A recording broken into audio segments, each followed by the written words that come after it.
We good to go?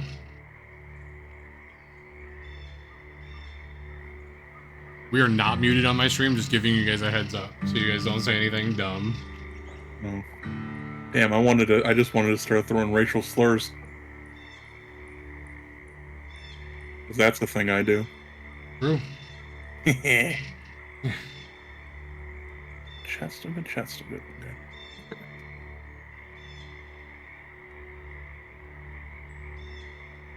Fen, one thing you're going to want to do, I'm checking to see if anybody else needs to do it.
All right, let's get it going. Where's my playlist?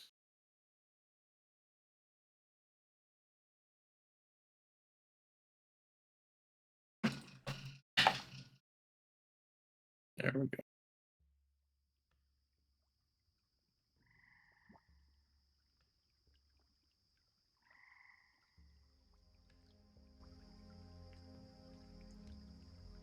All right. Well, I'm not used to having an audience, but this is a fun new experience. Um, all right, friends. We've done character stuff. We are ready, I think, to kick it off. I just want to. Does anyone have any Foundry game character or otherwise related questions before I narrate a single thing? I don't have any that they're gonna come up during play as I just get comfortable with the system. Like nothing you're gonna be able to answer succinctly anyway. Okay. I did just remember about my mount needing a token, Oh. Uh-oh. but we can say save that for next time. Do you get that at level 1? Yeah, it's my level 1 feat for champion. Okay. Well, I think we can handle that. Give me a second. Cherries. It's a beetle, right? Yeah, You're a rat riding around on a beetle? A vampire rat riding around on a beetle? specifically a cockroach.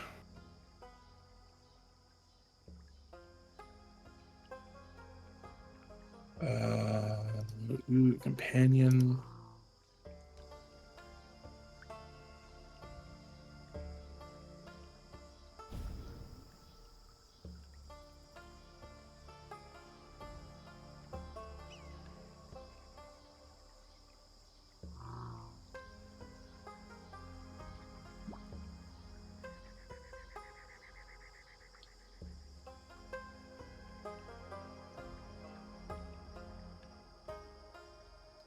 Delete that. Why is that under item?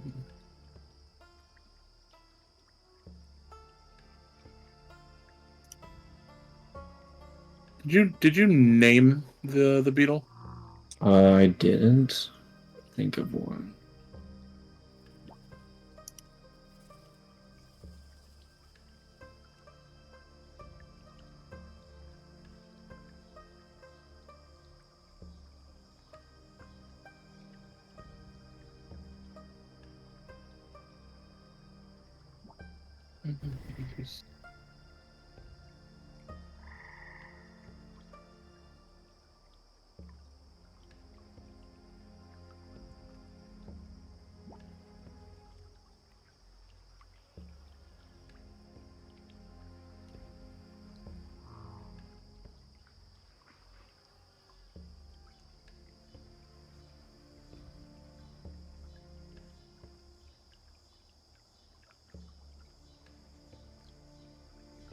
Mm-hmm.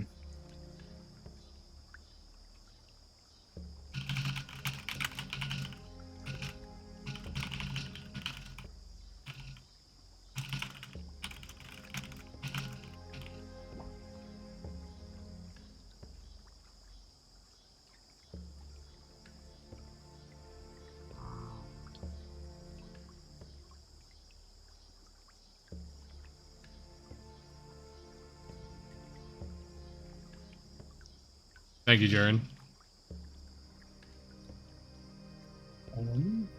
Let's. Just so everyone in the stream knows, if the character doesn't light up, then we're not talking in Discord. If it lights up in green, that means we're talking in Discord.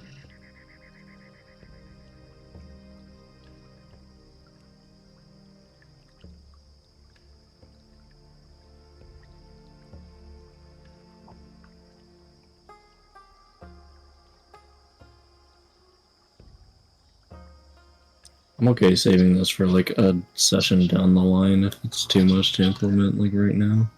No, I'm working on it. Sorry, I should have remembered. Probably my bad. I didn't look over my sheet like right before. I probably should have. In theory, it'll only take me a minute. Art NPCs, we're just gonna toss it in. Downloads, yep. Okay. Whoa. That's strange. What did it do that for? Oh boy.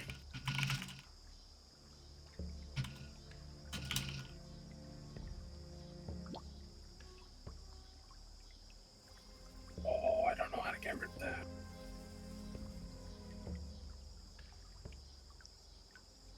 That didn't get rid of it.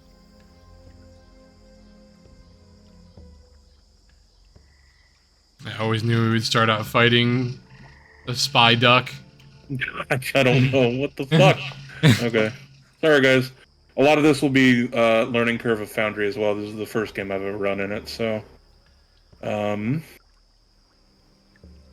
Why can't... Item... You can't move that, can you, Set?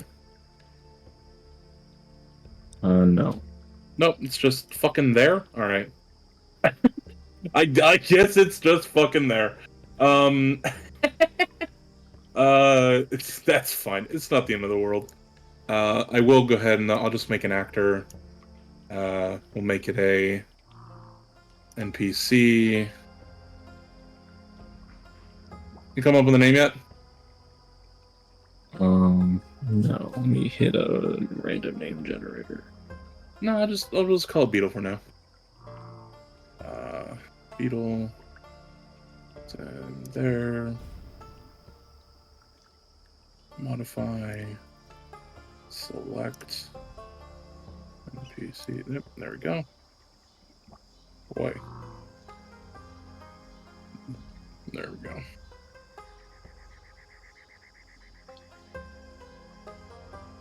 That. I don't think that that's gonna happen.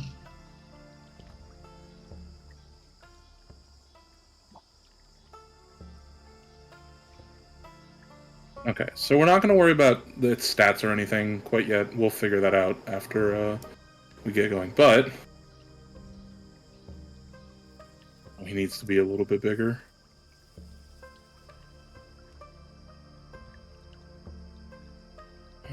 Token size. Oh. What, is he medium or is he large? It should be medium. Okay, so no, that is correct. Okay. I need to configure the ownership to you.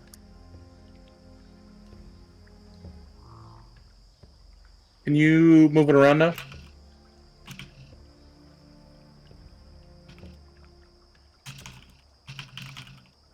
You can't select it or move it around? Okay. I can select it, but I can't move it. No, you can. Yeah. Okay, yeah, because you'll need to do that. Alright. Sorry about that.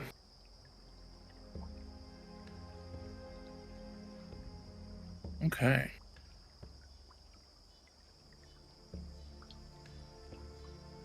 Alright, friends. I need less ambience and a little more music.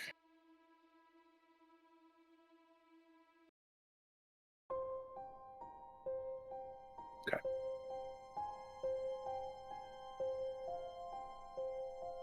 Alright.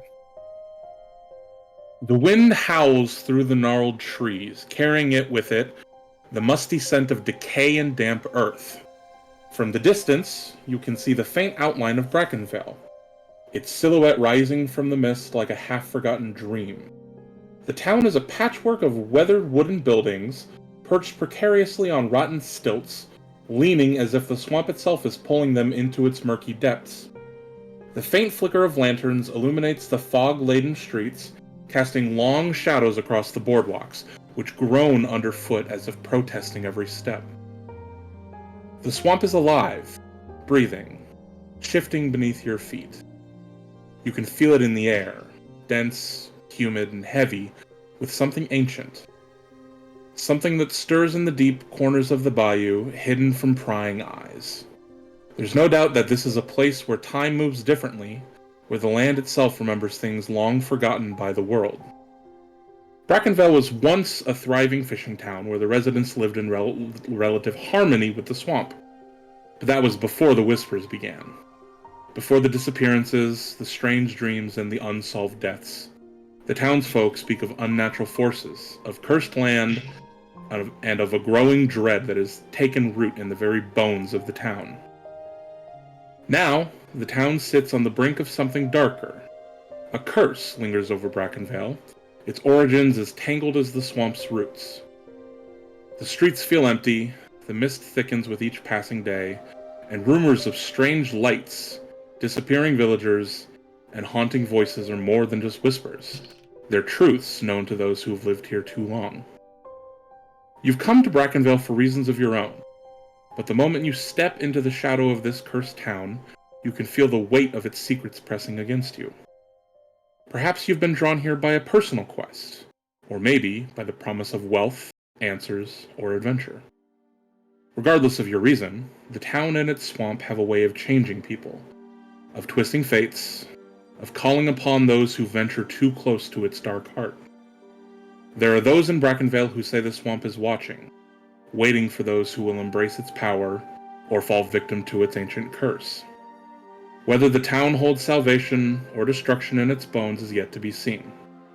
But in the shadow of the drowned chapel, at the edge of the Blackwater Tavern, where the fog clings to the earth and the mist rolls in, your story begins. So, I would like to now go ahead and change things up a little bit. I need to turn my music down a little bit.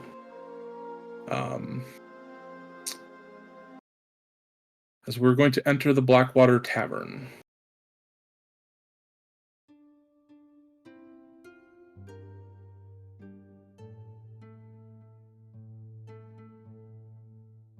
Let me go ahead and activate this page.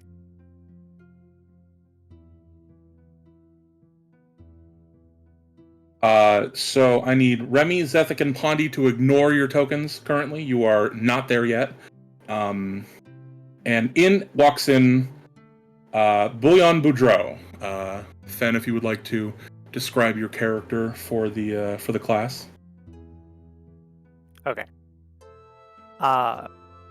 Bouillon Boudreau is a ranger. He has grown up in the swamp his entire life. He hunts, he fishes, he cooks, he hangs out with his family, and that's it. He knows no other life, and he doesn't really care to. Okay. And for a proper introduction for Bouillon Boudreau, we are going to absolutely perform my favorite function of Foundry. I think most of you know what's coming.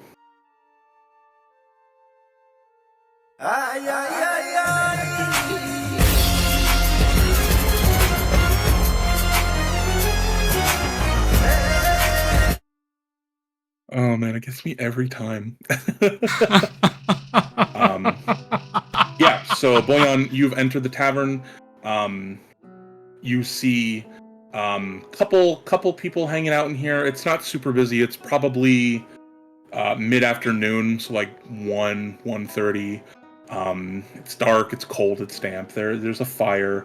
You see over in the right over here, you have Remy Caldrake, the barkeep of this little town. Pretty well known. You spend a couple minutes here and people will tell you about him. Remy Caldrake is the gruff and enigmatic barkeep of the tavern. He has one eye. He is missing his right eye. Salt and pepper hair and beard. And he looks like he's seen some shit. Weathered face and scarred hands. But I mean, he looks like he's in his element here. He's quietly, cleaning off a mug as he's doing things. Actually, let me go ahead and I can just send his art to the chat so everyone can get a little better view. He's just kind of sitting there, and he clocks you as you come in, but doesn't say anything. The other patrons that you see also don't really say or do much other than look at you as you come in. He is hot. Okay. What do you want to do? Let's go get a snack from the barkeep. Mike, Okay. I'm just going to move my token. Yeah. Perfect.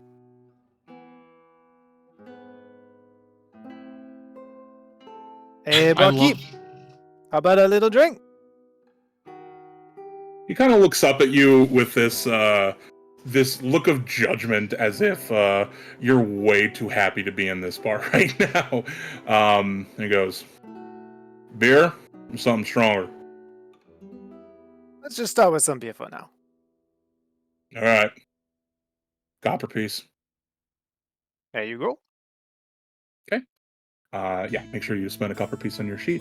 Mhm. You lay it on the table, and he'll kind of just a quick motion. He'll grab it and slip it into a little pocket on his apron. And yeah, no, he'll pour you a mug of beer and set it down in front of you, and then go back to his business.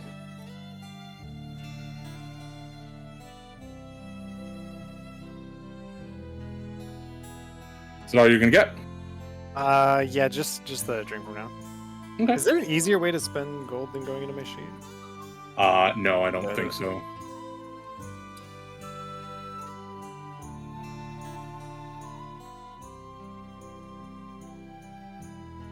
Okay. Go ahead and Oh, I don't. How much are we starting with? I did not actually balance my sheet. you should have started with. Well, let's take care of this. You should have started with 15. Yeah, it's 15 minus whatever the starter kit for your class costs. Again, it looks like you actually have a total wealth. So it looks like you have 12 gold and 10. Is that 12 and then 1 silver? I have no idea. It just says BP, right? But I don't So know how many- you should have. Yeah, you should have. Here, let me add some coins. My napkin math. You started with 15. If you have 12.10 worth gold, that should be 2.9. yeah, 2 so 2 gold and 9 silver.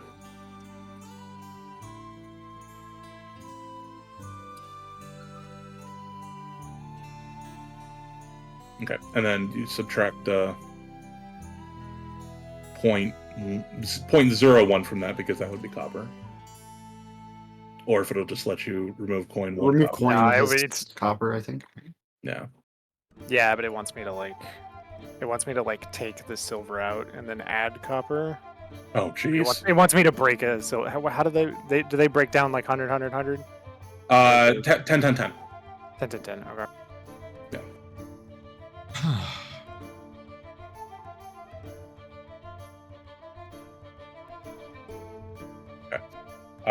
You're doing that. Let me All right.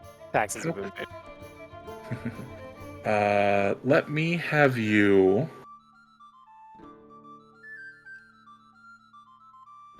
Let me see. Can I just roll?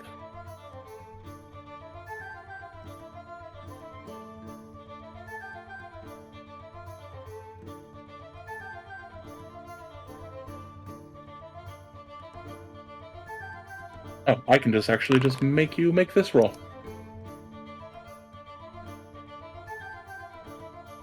Okay.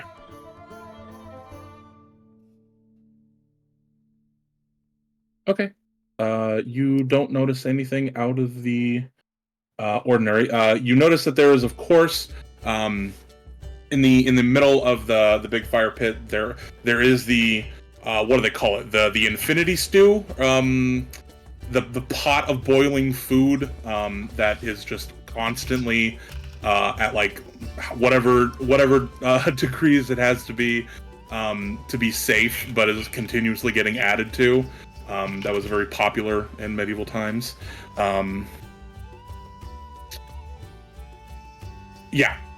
So that's going on. Like I said, there are a couple conversations happening between some of the locals here, but you don't really catch it. You're too busy, within your own thoughts. You're just kind of enjoying your drink. Let's see. It's measuring ranges on people already.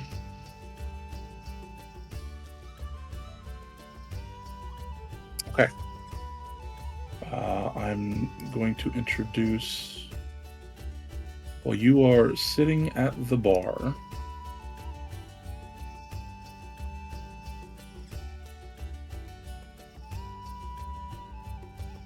how do I want to do this? We will do this. Zethic, as you step through the front doors of this tavern,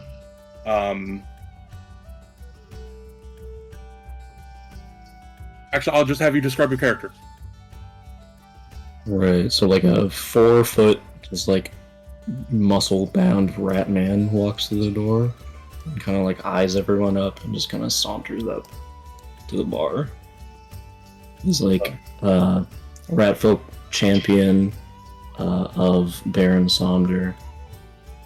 He just kind of like, his armor is like dirty and grungy. He's kind of crawled out of the swamp.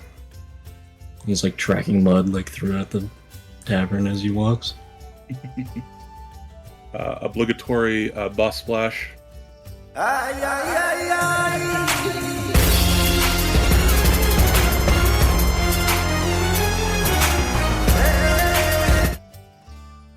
Okay.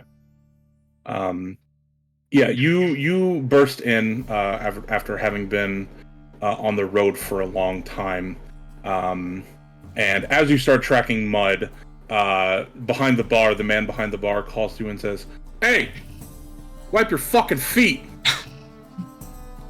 I like look around like he is clearly talking to someone, not me. Because what could I possibly be doing wrong? And I just kind of continue tracking. Bowie, you clock this person immediately as they come in. Probably one of the strangest sights you have ever seen. This is like you said, about a 4.5 foot tall, large rat person in full armor, weapons, knight attire,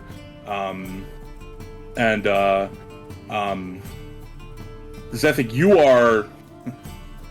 You know what? I'm gonna roll a secret perception check for you too.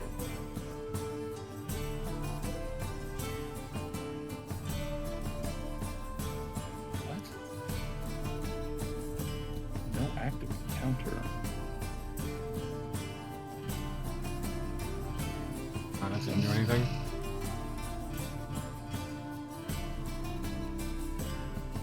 Oh, that's because I'm trying to. I love that. Thing. Okay. You walked into this tavern convinced that this was the person that you have been looking for. But as you get up next to them, you realize that they're not, but it's weirdly similar. I like look through my notes and like stuff that I've collected from like my mother's abode and kind of compare notes and kind of just scoff and turn to the barkeep. You gonna buy anything? Your finest wine, please. Red, preferably. I don't got that. Yeah. Well, I mean, what other swill is this establishment pushing in that case? I got beer, and I got grub. I'll take your best beer, I guess. So, 1 beer. Yeah. Alright, copper. Like slam a copper piece onto the table. Easy. And he'll do the same quick motion where he grabs it and slides it swiftly into his pocket. He'll pour you another beer mug. Now, how are you? You weren't being stealthy necessarily. So Bowie, yeah, you notice this rat folk. As soon as he sat down next to you, was like just eye fucking you up and down, like just staring directly at you as he sits at this bar. Okay, I fucking okay. Pretty much. Ooh, okay.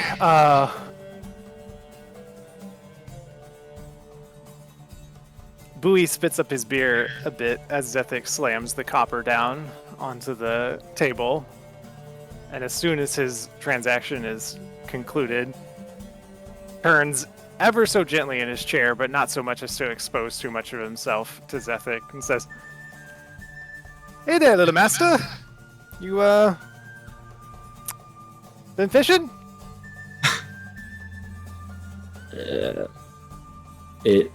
I like to take literally the like tiniest baby sip of the beer possible and go, how do you even drink this? And go, fishing in a sense. Kind of continuing to flip through my notes. And, fishing around these spots is not so good. The liquor doesn't seem to be either. Get you drunk just the same. Quality over quantity.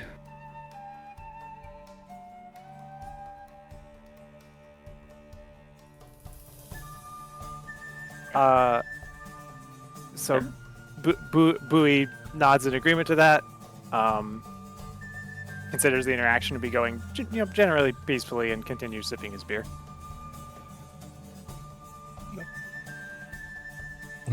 Say, you haven't seen any other elves around these parts, have you? Other elves?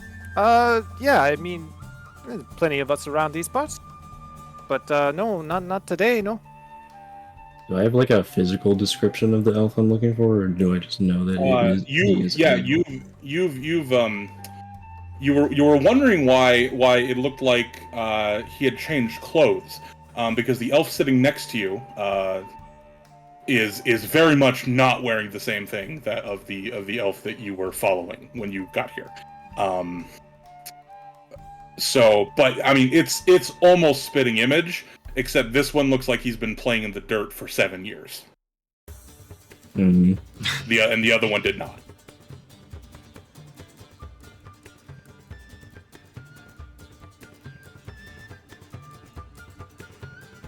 So that was like relay the like what I have to like go on and be like, have you seen someone that looks about this way? You're strikingly similar. Let me have Bowie give me a let me just have you roll. How do I have you just roll an intelligence check? Let me figure out how. Should just be in my. It's not. Is it not in my skills? No, your skills are skills. This is just an intelligence roll. Oh, you know what? Maybe you have a skill. Maybe you have a skill. Where's the skills page? I am flailing. That's a good point, Oh, actually. I Jesus. can't, yeah, there's no. It's under There's nothing proficiencies. Oh, okay. Hold on. Go ahead and just give me a. We'll make it society.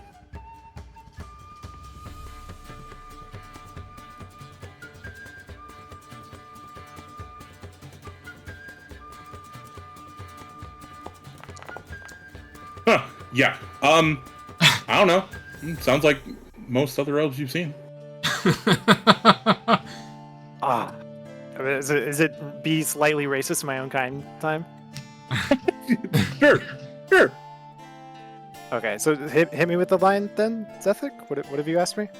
Have you seen like someone fits almost your description, but not quite you clearly? You've seen one swamp bottom dwelling knight. You've seen them all. I'm sure you'll find who you're looking for, but it ain't me. I'd say I'd drink to that, but I would rather not have this liquid touch me ever again. Bowie, in this moment, what are you thinking about? So I'm okay. This guy's come in. I've never seen anybody like this. He's given me a bit of a weird vibe. He's told me that he's looking for somebody that looks exactly like me, but I've never seen him. I'm assuming he's not seen too many of me. I'm hoping to, I'm mildly concerned. I'm just trying to stay out of trouble. I'm not 100% sure what he's after, but my initial suspicion is like this guy looks kind of scary. Whatever it is, it ain't good. Okay.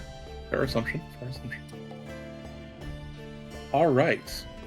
I'm gonna change up the music a little bit to introduce our next character, the already fan favorite.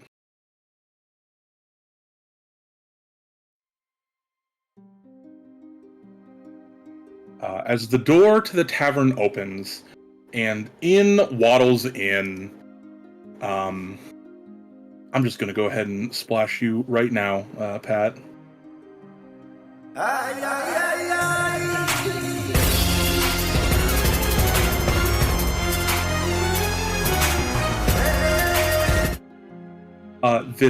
Actually, Pat, go ahead and describe your character. Pondi is a small mushroom leshy, fungus leshy to be specific. She is covered in a moss cloak. You can see her viney, twiggy limbs coming out from beneath it. She looks and gives you everything the mental experience of it is if you're looking at a child. Very innocent, very full of wonder, very positive. She is about just over 3 feet tall, and she waddles like she lacks the proper limbs because she's little. She does come in. She does appear to be looking for someone upon entering the tavern. Okay. Yeah, you look to your right, you see someone drinking at the bar down here. You look to your left, you see a couple people at a table over here. You see one guy off in the corner angrily looking at his own cup. And then you see 2 figures by the bar, sitting at the bar, and then one person behind the bar. They all kind of clock you. And sitting at the bars, you see an elf. You've seen an elf before. You clock the long ears. And he's sitting next to this tall, white furred creature in armor.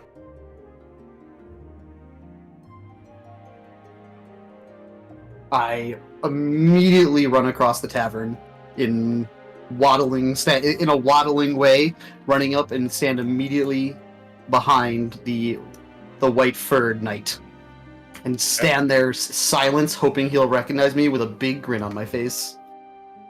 Yeah, Bowie and Zethic, you see this strange waddling plant creature beeline right for you. Bowie, what are your thoughts as this happens? Bowie spits up his beer immediately, in an even larger quantity than when he saw Zethic. Sniffs the mug, puts it down, starts rubbing his forehead. So would you say your thoughts are just more confusion? Yeah. Okay. Yeah, Zethic, what do you do in this moment? I'll like put down my beer mug and like wipe my hands on my lap like 25 times. Like it's clearly like disgusting. I don't want to touch it anymore. I just slowly turn around and be like, "Can I help you?"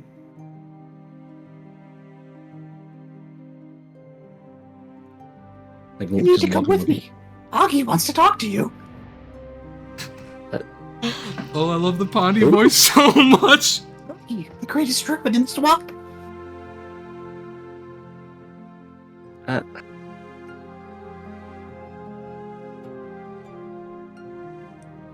I don't even know how to respond. I'm a little bit busy. But this is important. Oh, I love the Pondy voice so much. You I came all the know, way here to find you. while I understand why I am an important figure, obviously, but I have never met you before. Or this creature that you're speaking of.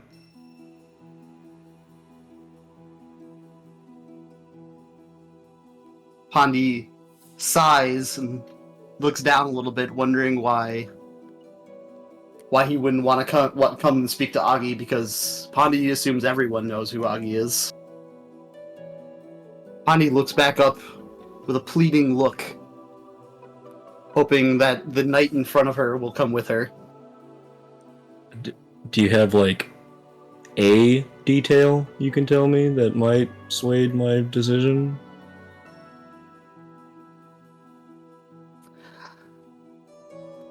Augie sent me here to find the Whiteford knight. It is clearly you. You must come with me. She needs to speak to you. She's the greatest druid in the swamp. Oh, I love this.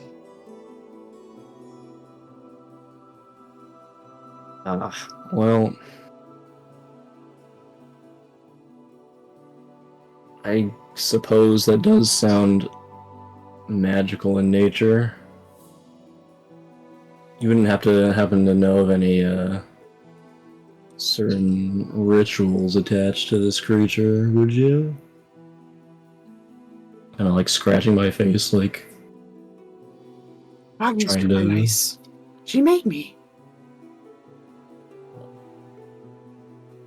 a creation, huh? All right. Okay, on the pieces are coming together a little bit. I might be interested. Zephic, go ahead and roll me.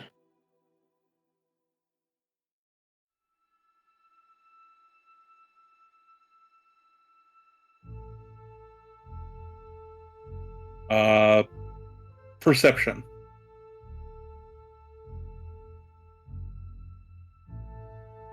This one's not a private roll.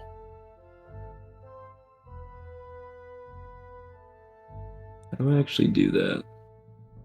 So in your character sheet, underneath your armor class and shield HP, there's the perception tag, the little dice next to perception.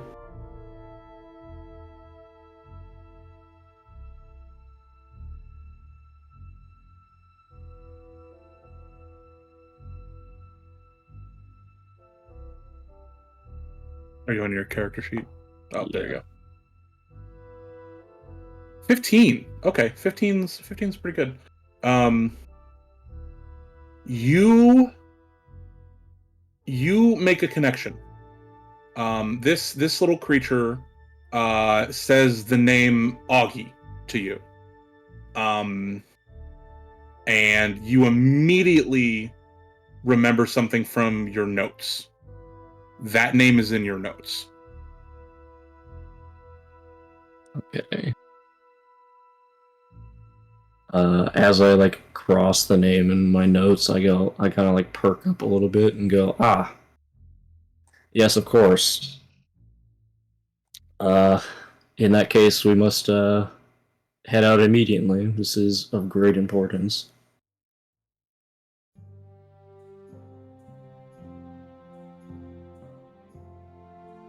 Okay.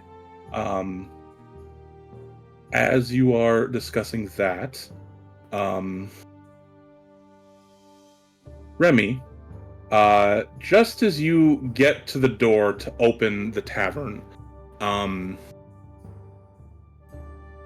your head, you just get this sense of confusion, frustration, and you hear all the things that Bowie had said previously about his thoughts about the situation with when Zethik came and stood next to him. And you get all this as your hand is reaching for the door. What do you do? I reach in, and just as I'm about to touch the door, I pull back strongly and reach into my pocket where I have a necklace. And I rub my finger along the sharp side of the tooth necklace, just enough to not cut my hand. And it's like I'm having a headache that's a family member. I remember it, and it's the same. It didn't change. I've been gone so long, and it feels the exact same. I can feel my stomach tense up. I know exactly who is through this door. I know exactly. It's like listening to a child who just learned about what a crocodile is, talking over and over in my head. I know what's about to happen. I compose myself, take a deep breath, open the door. The pathway to the bar looks like a horse came in and took a shit, and then a little baby ran through it. And I don't know why that is. This place is already a shithole. I don't understand why there is muck on the ground. I see the baby. It looks like it is made out of musk. It smells like garbage. There is a giant rat in armor next to it. I slowly move towards the bar. There is a streak of mud, but I avoid it while not looking at it, like it doesn't bother me at all. As if I was born to avoid this muck. I get about halfway to the bar, and I notice an idiot at the bar. Let me have you describe your character when you get halfway to the bar. My name is Remy Boudreau. I am an elf. I look a lot like my brother Bouillon Boudreau. Instead of looking like I have played in mud, look like I went to college, grew up, decided to join society. I am dressed to the nines always. I don't want mud on my clothing, and I am lithe enough to keep mud from being on my clothing. I feel like I'm in hell in this place. I have a short beard. I have slicked back, medium length hair, and I have a couple of earrings in my long ears, mostly as a sign of the society in which I go to school. Okay. We're going to have the obligatory on-screen moment.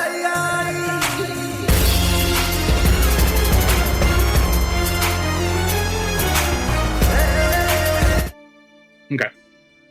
So you get halfway there. I'm going to give the other three members a chance to respond to all of that. So, Bowie, you clock it first because Zethik and Pondi are in the middle of conversation. Your brother walks in. And you just clock that immediately. Before Remy even got halfway across the bar, I also sensed him.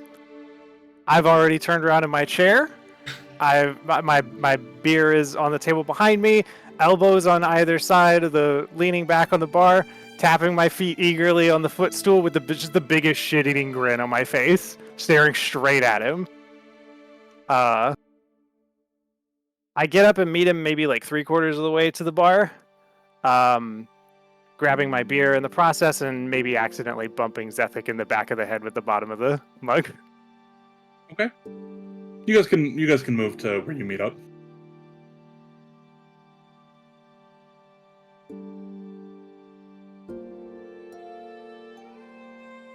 As soon as he's close enough to me, I slap a slightly dirty hand onto his right shoulder. Hey, Laboo! Hello, Bouillon. and I wipe the muck off of my shoulder. It's been so long. Let me buy you a beer. I'm here on business. I will not be having any beer. Oh, boo. It's been so long. Is that any way to treat your older brother?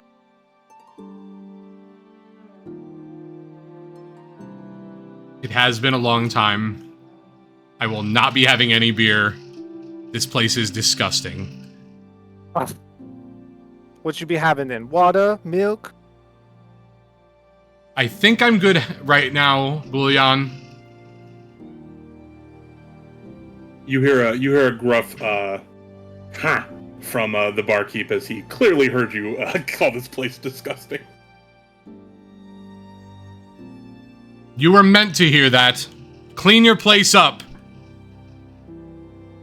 I don't have any fucking plant people walking through here tracking shit. Fucking rat man. God damn it, son of a... And then he kind of fucks off and you see he's going to get like a fucking mop or something. Now, Zethic and Pondy, you're kind of talking with each other. Zethic, you clock the person that you came here to see. I will like immediately push past Pondy and like sidestep her, and, like kind of put my hand on her shoulder and be like, later. Mm-hmm. Go like just saunter right up to Remy. Whoa! Whoa! Listen, Rodent person! This one doesn't fit the description, but you do. Clearly you've come from Noctarian, of a noble family. You're the elf I'm searching for. I see. I was not expected to be followed by any giant rats. To what do I owe the honor? It is an honor. You were right. You're welcome for being in my presence. You are going to accompany me to Noctarian, and we are going to find my father. Fascinating. That is not the case. I would ask that you clean your boots. And I step wildly back from him.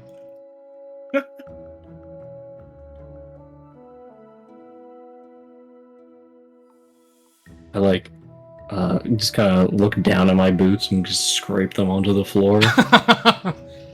Like, getting as much off of them as I can before, like, looking back up at him, being like, are we done with this now? Can we go?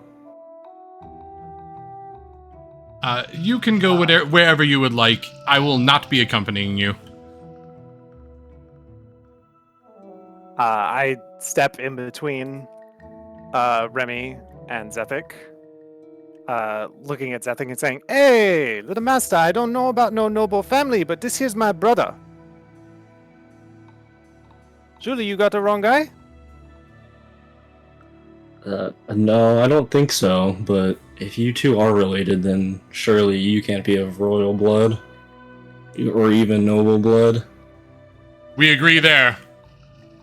I turn back to Remy and I say, "Remy, is this true? You know this guy?" You think that I know a giant rat in armor, Bullion? I don't know what you know. You learned all sorts of shit in that fancy school, didn't you? No, I do not know what this is.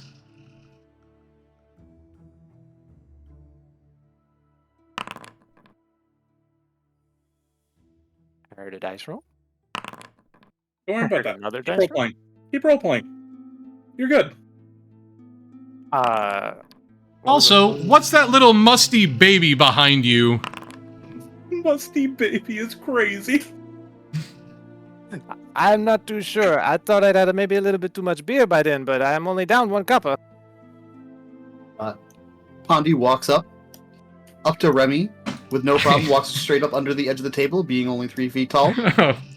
Looks up to Remy with a mushroom in hand, extends it up, and says, "Would you like?"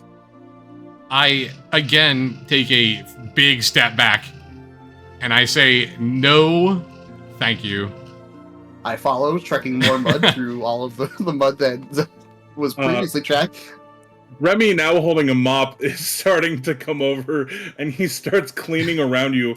Oh yeah, don't mind me. This is my fucking bar. I'm gonna clean up your fucking adventurer's mess. This fucking piece of shit. Fucking like, and he's just mumbling as he is mopping his way through this tavern. I tried to like place a bench between myself and Pondy because I am freaked out by the audacity of this little stinky baby that's tracking mud all over the floor.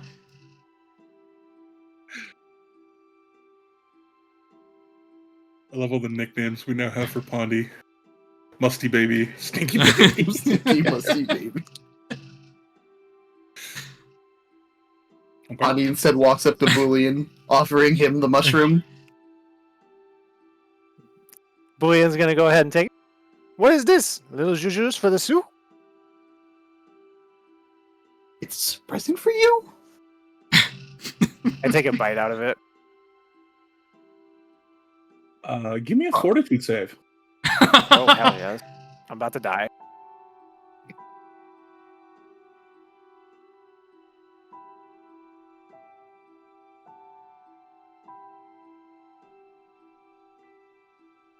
You see it on your sheet? Yeah, I have it on my sheet. Do you want me to do it? Am I actually, like, am I just a tank? Do I keep these modifiers turned on?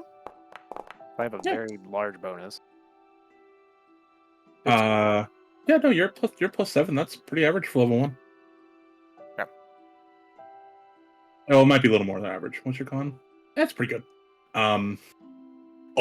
Yeah, you're fine. Yeah.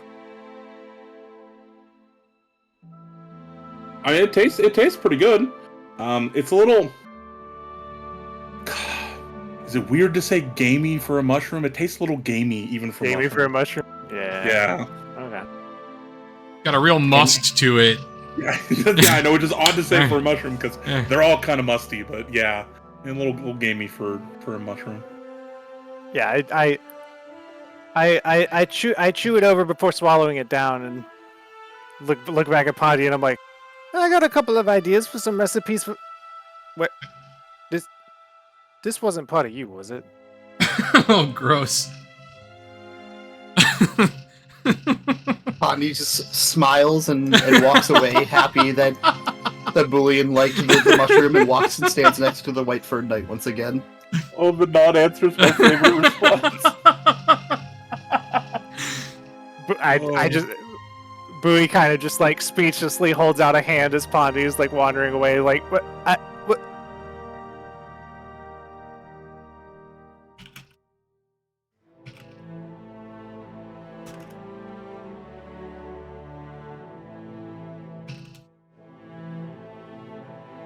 Remy, like, watches Remy Caldrake travel the entire room with his eyes without moving at all.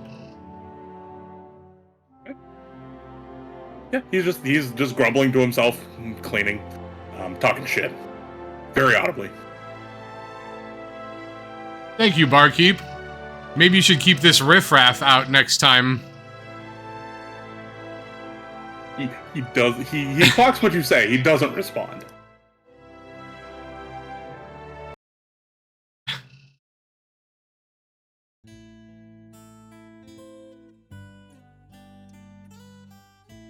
Okay.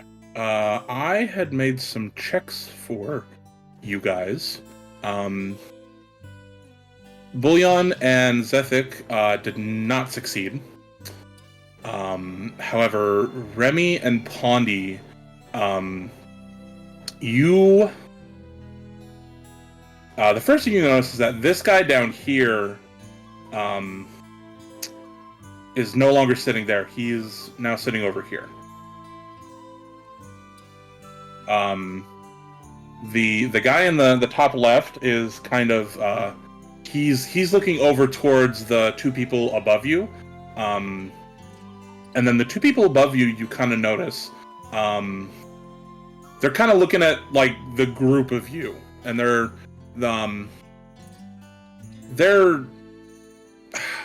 not mean mugging you, but they're staring pretty hard. Specifically at well, no, pretty much at all four of you equally.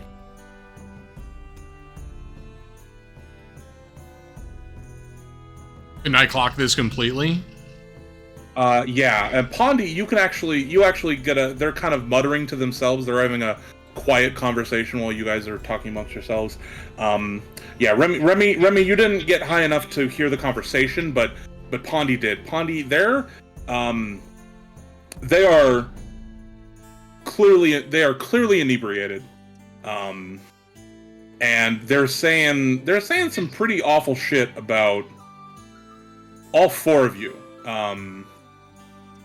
I don't think I gotta tell you what a drunk asshole sounds like when they're being pretty fucking racist.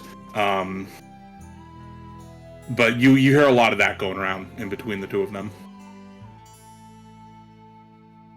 Pondi tugs on Zethic's armor, trying to gesture him to follow her out of the tavern. Seemingly a little more anxious to get moving than before, and starts walking past Boolean. Okay. Do you follow? I'll follow, but like keep my eyes fixed on Remy. Okay. As you start to move, one of them goes, "Hey you, come here. Come here. Come here." And he's addressing you, Zethic. He's like, I'm sorry, is the lowly filth addressing me? The other one pipes up and goes, "Hey, who you calling filth? You trucked all this fucking mud in here?"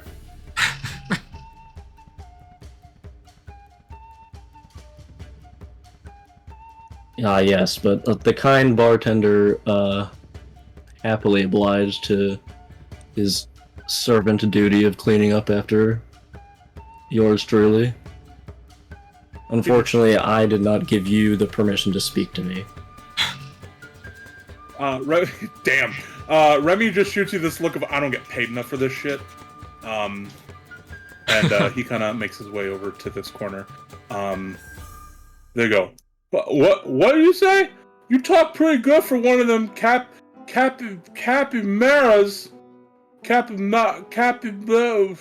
What is you again? I believe he said that not all of the stink has been removed from the bar. The one over here, number 2, goes in. Who's talking to you, pointy ear? Ah, I'm surprised you can speak at all. And I move around this side of the fire pit toward him. Alright. As such...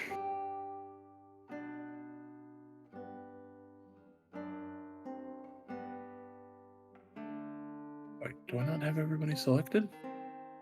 Uh-oh. Hold on. Sorry, guys.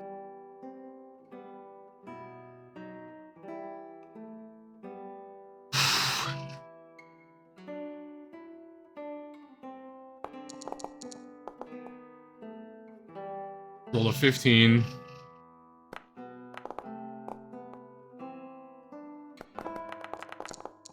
Alright, if everybody would hit their little dice to roll your initiative.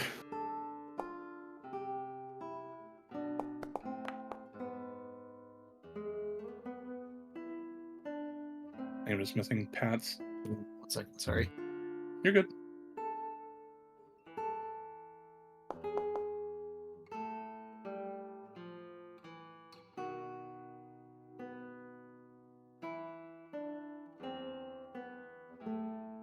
Do I hit this one? In the little The roll encounter. plus 7, got it. So Yeah. Okay, got it. Okay. Cool. Ooh. Counter tracker. I didn't find anything that tracks our actions for us, so we're just gonna have to do that by hand. It's not that difficult, so it'll be all copacetic. All right. All right, top of the round is Drunk Fisherman number 1. Yeah, who takes great offense to what the fuck you just said to him. So he is going to spend 1 action to move up to you. And then he's going to target you. And then he is going to attempt to attack you.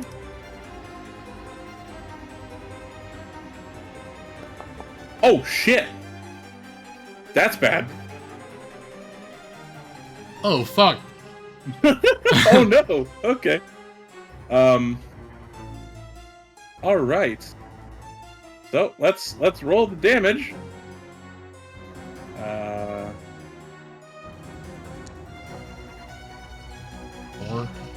Alright, Remy is gonna take... Wait, do I just do I click this with damage? Okay, there we go. Yeah. I think you can, but I did. Sorry. Okay. Yeah, he just comes up to you and he swings at you, and just you weren't expecting him to be so bold, and he just clocks you over the face. Yeah, for 8 points of damage. That's kind of crazy. And he's gonna stumble back a little bit, and that's gonna be the end of his turn. Is there a... Do I have an end turn button? I don't think so. I think I just have to select next turn. Alright. Is Rob down? Is that what that... No. It's just he has damage. If you hover over him, it says not feeling good, and it'll show you his HP. But I mean, 8 damage is nothing to, that's pretty big. You can open his character sheet and you see that he currently has 6 remaining HP. Like if you open his character sheet. Okay. Yep, Fisherman number 2 is going to walk right up to you, because you were the other one talking shit. And he's going to target you. Let's see if he can...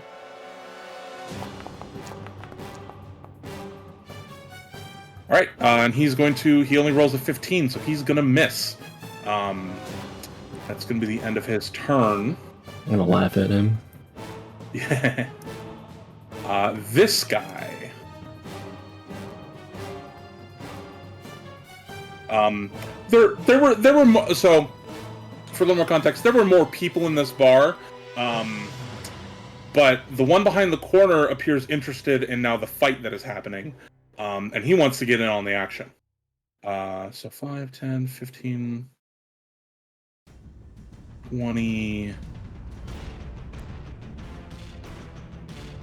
I think that's 1 movement for him. Let me double check his movement.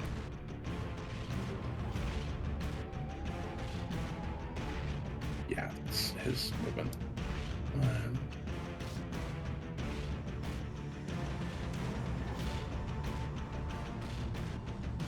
And he kind of sidles up over here to you. He uses all his actions to do it, but he gets over here. Oh wow, they all rolled really high. Holy shit! I didn't notice that they all are going before you guys. This guy also looks drunk and angry. It'll take 2 for him to go here. And he's going to swing at Pondy. Which of course means that he's going to die first, and I'm aware of that, and that's how it should be.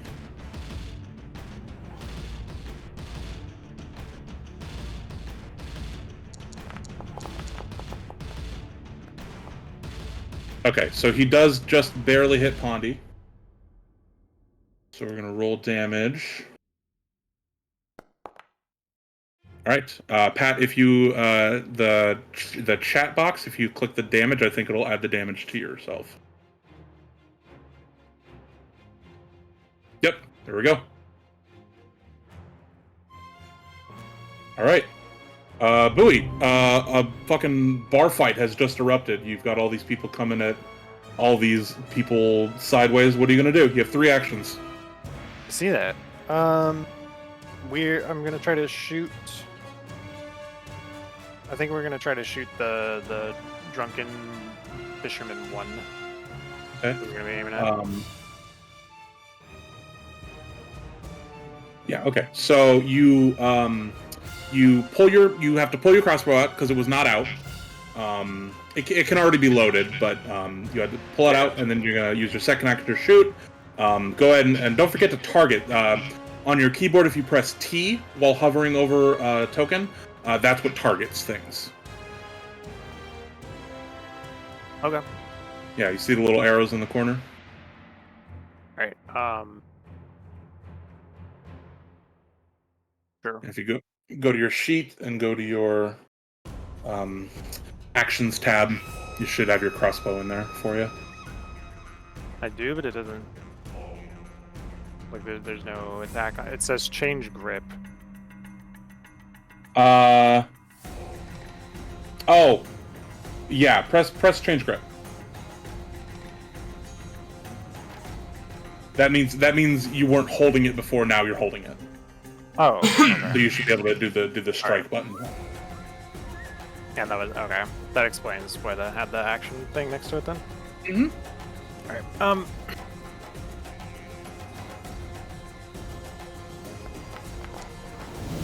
Oh, shit! Oh, I think you just killed this man. oh, did we... Hold on. Did we do this wrong? We do what wrong? Because I felt Nope. like... I didn't use hunt on him, but I think I had the hunt box checked. Did that fuck it up? Sorry, guys. I just realized that I had the box on the top that says "Target is your hunted prey" checked. Well, that doesn't affect your attack roll. Okay. So yeah, but no, you critically hit. You hit a 24 and his AC is 13. So, go ahead and hit that damage button. It should bring up a pop up. And then here's where I can make a mistake, right? Because I want to make sure I have precision turned off, right? Did you want to hunt prey on him first? I don't think I can hit him if I hit hunt, right? Because that takes an action point, or no? Well, it was one action to pull out the crossbow, one action to hunt prey, and then one action to shoot. So that would be your 3 actions. Yeah, that's fine. We can. Yeah. Let me hold on, just for clarity's sake. Can I? There you go. Yep. Now he's my prey. Yep. Now I can come to my damage, and I should just be able to click this, right? Yep, it rolled 2d8, and then I'm going to go ahead and I'm going to select him, and I'm going to take, I'm going to take double.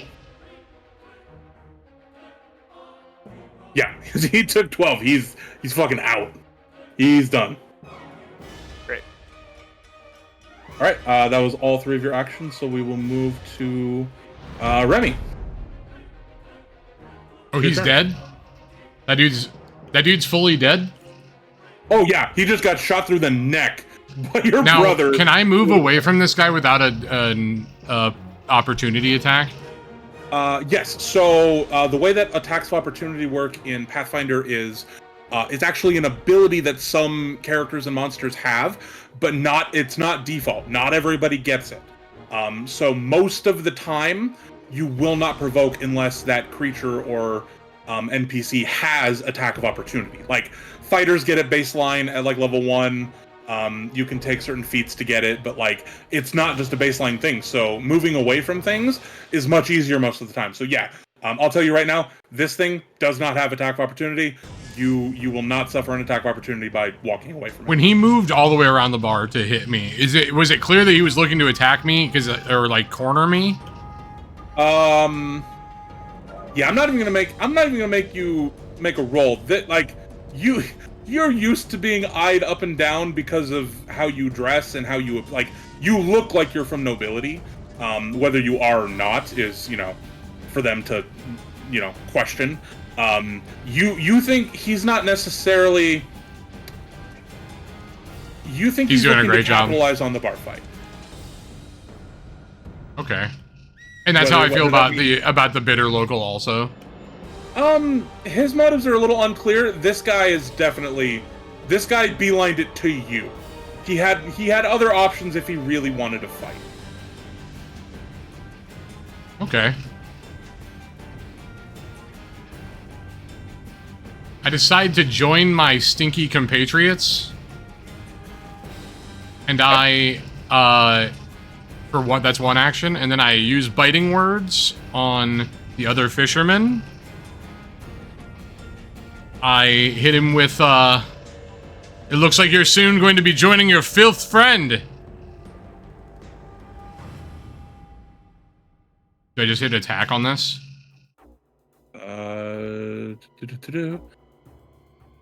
Yep, so make sure you're targeting Fisherman 2 and then hit that attack button. Oh my god! Holy shit! Oh yeah, my... I blast that bitch. Yep, alright, hit that roll damage button. God damn. D6. Okay, yeah. Holy shit. Yeah, the power of your voice, he just like, the only way I can describe it is he suffers an aneurysm, and just falls down immediately. Like, just in a puddle of his own blood, just collapses.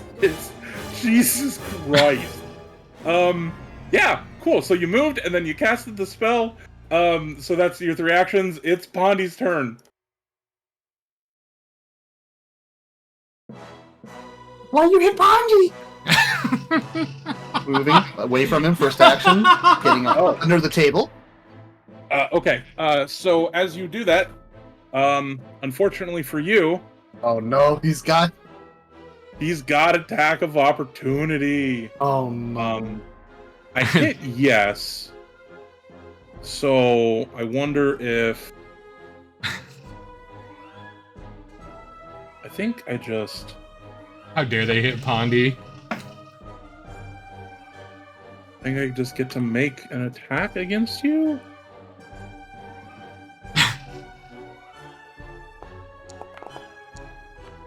No, you don't. Okay, and he misses. So please continue with your turn. Alright. So I am going to cast Bramblebush, a cantrip.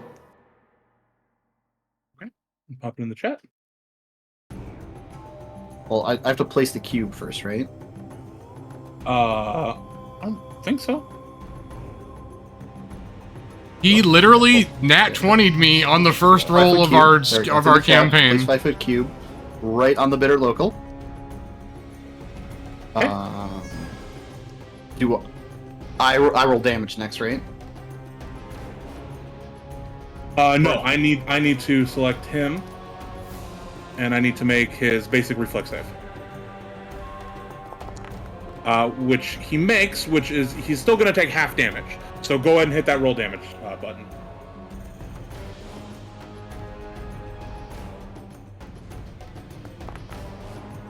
Okay, so then he's going to take 1 point.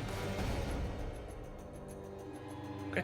Did you want to move any more than the 5 feet with your first action there? I think Pondy's gonna use. Well, Pondy's can go 25. It's gonna. No, because I want to stay next to my Rat Knight. I'll just continue hiding under the table. Okay. Okay. Fair enough. All right. That's still hazardous terrain, right? Yes, where the bitter local is would be hazardous terrain now. Okay. Anything that enters it takes piercing damage. Zethic, it's your turn. So if I walk up to him, am I gonna take damage or no? I think you have to enter the square to take damage. No, the attack of opportunity reacts. First of all, it uses your reaction. So he's already used his reaction for the round, so he won't get another one regardless. But no, moving into spaces does not provoke. Okay. It's only, well, within there, it gets more complicated if you're like trying to move around things and if they have reach or not. But yeah, typically you can take a step. Only moving the 5 foot and using the step action will avoid attacks of opportunity. But yeah, just moving next to him and attacking, you're gonna be fine. Okay, I'm gonna step next to him and bite him. Damn. Got him targeted. Go ahead and hit that bite button.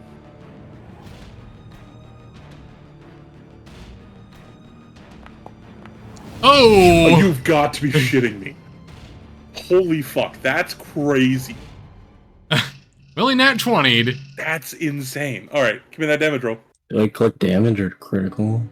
Hit critical. Let's see what it does. Oh, yep, so it already doubled it. Very cool. Now I select it, and I'm going to hit damage. I'm not going to take double because that's already rolling the critical. Okay.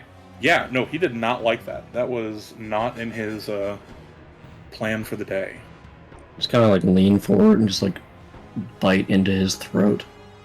Yep. No, he is horrified. And I like audibly speak up so the bartender can hear me. Finally, a proper drink. Oh my god. Oh, man. Jesus Christ. What the? God damn, right? I'm gonna see what this does. That does nothing. Okay. Alright, well those two are dead. This guy, after seeing what you guys just did, yeah, this dude bounces the fuck out of here.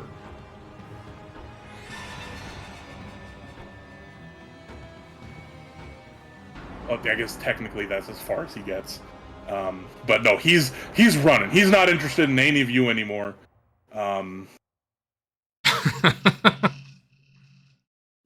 Yeah, this guy is also going to do the same.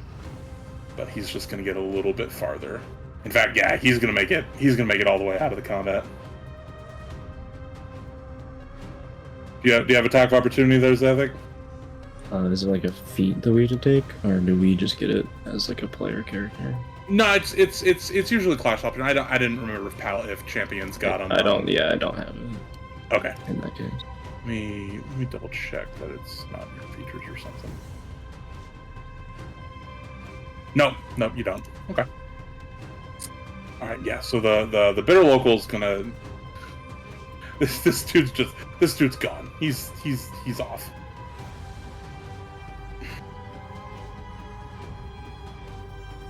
Okay. I will. Seeing as the other guy is still in this fight, I will continue initiative to see what you guys want to do with that, or if you're just going to let him go. Bowie, it's your turn. Oh. I'm inclined to just let him run away. I would rather spend my turn administering first aid to Remy. Oh, okay. And by first aid, I mean rubbing a very dirty handkerchief all over his wounds. Oh, so we're not actually rolling anything. You're just taking the. I'll do it. I'll roll first aid. Do you have a healer's kit? Let me check. I don't know if you do. I don't think I do actually. I don't think I can. Yep, no healer's kit, bud. Sorry. No, I'm just rubbing a dirty napkin on his forehead for fun. What are you doing with that napkin? Yeah, you're not trained in medicine. No, I'm not. Okay. Now, is his turn over? Is that what we're saying? He's just letting nothing happen? I was just confirming. Bowie, are you just letting this guy go? Yep. Do I need to click anything to? No, I'm gonna go to the next turn. I was just confirming that that's what you're doing. You were wiping your brother's face with your handkerchief. Yep. All right, now Remy, it is your turn. Yeah, I, unlike my brother, do not have pity for this situation, and I yell to him, "Oh, you would attack our little stink baby and get bitten by a rat person and then run away." And I move toward him, and I biting words him also. Okay. Yep, roll your attack. No! Well, the dice giveth and the dice taketh away. Well, you probably shouldn't tell him how great his thighs look while he's running away, Rob. Maybe he likes the stink baby. Oh no. Yo, that's gotta become a meme, stink baby. Okay, that was definitely your turn. Pondy?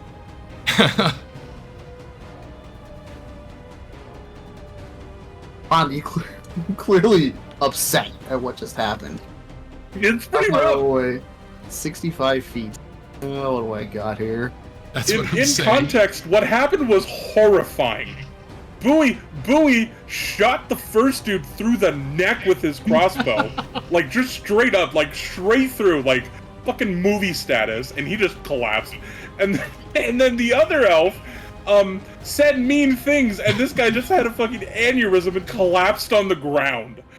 And then the rat person bit off the neck of the other guy involved. This is Jesus. No, it's fine. They're asleep. Turning back does not count as a healer's kit is very true. So they go to sleep. He's my Just brother, like and he's that just right doing here. weird stuff. Take that right here.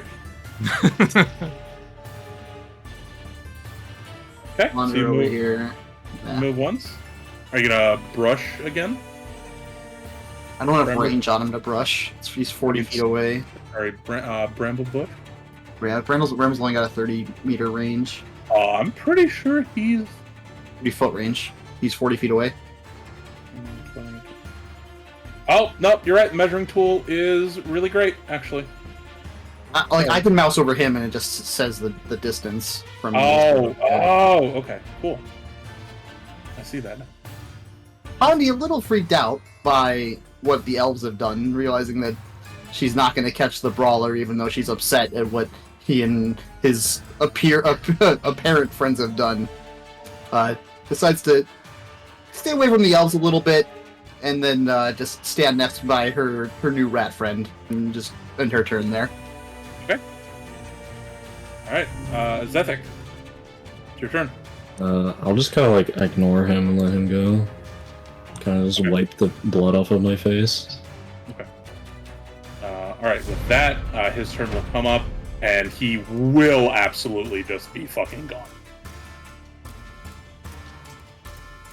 Oh, that's the measuring tool. Yeah, there we go. Yeah, no, he's fucking out. Is that a bug on my screen that I saw him at like full health after for whatever reason after? He wasn't hurt. The one No, that got bit was. I was rolled a on- nat 1 trying to attack him. Yeah, no, the brawler didn't get hit at all, Oh, which is an ironic thing to say, I think. But Would we bite the other fisherman? the Yeah, he got out of bitter there. local. Yeah. Bitter local. The bitter local who punched me got bit by Zethik and then ran away. He's an Yep. extra Oh, bitter okay. local now.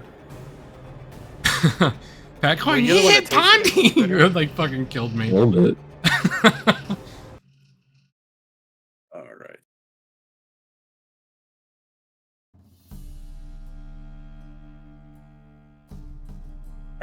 All right. Remy kind of shouts and goes, "Jesus Christ! What the fuck just happened?" Quite the mess to clean up. Yeah. You.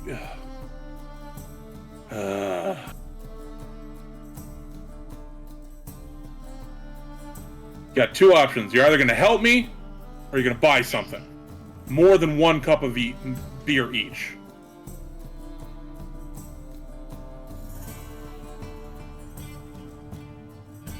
Where's that?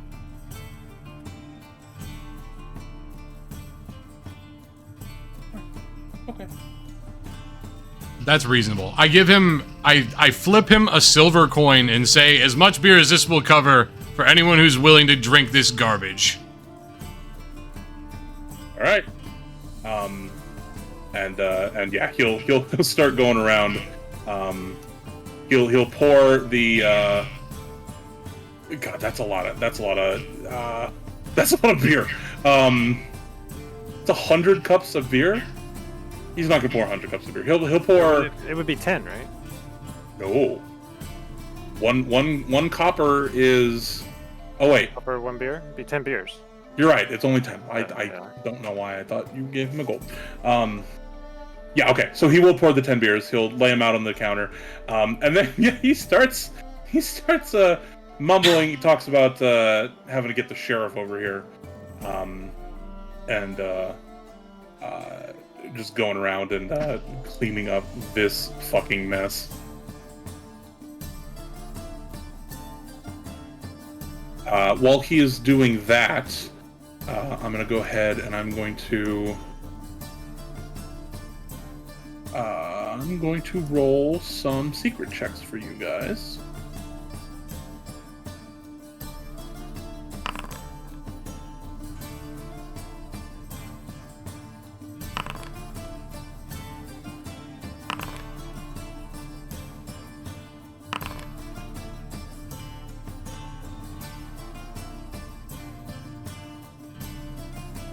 Okay.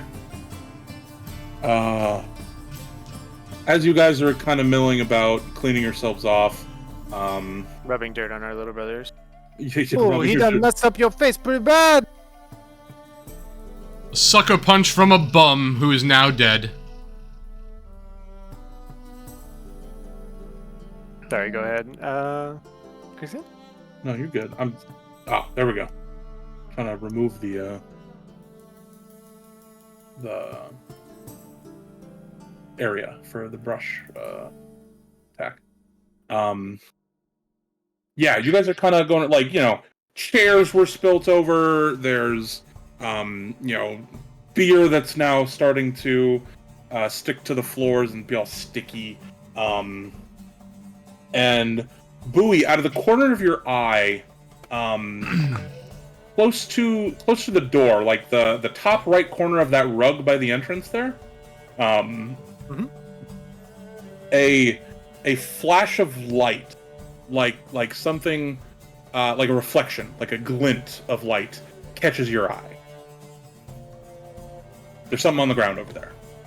Here. Do you see my cursor? Here. Yeah, Oh, over the here. rug, like in front of the door. Sorry. Yes. No, yeah. Okay. Sure. Let's go pick it up.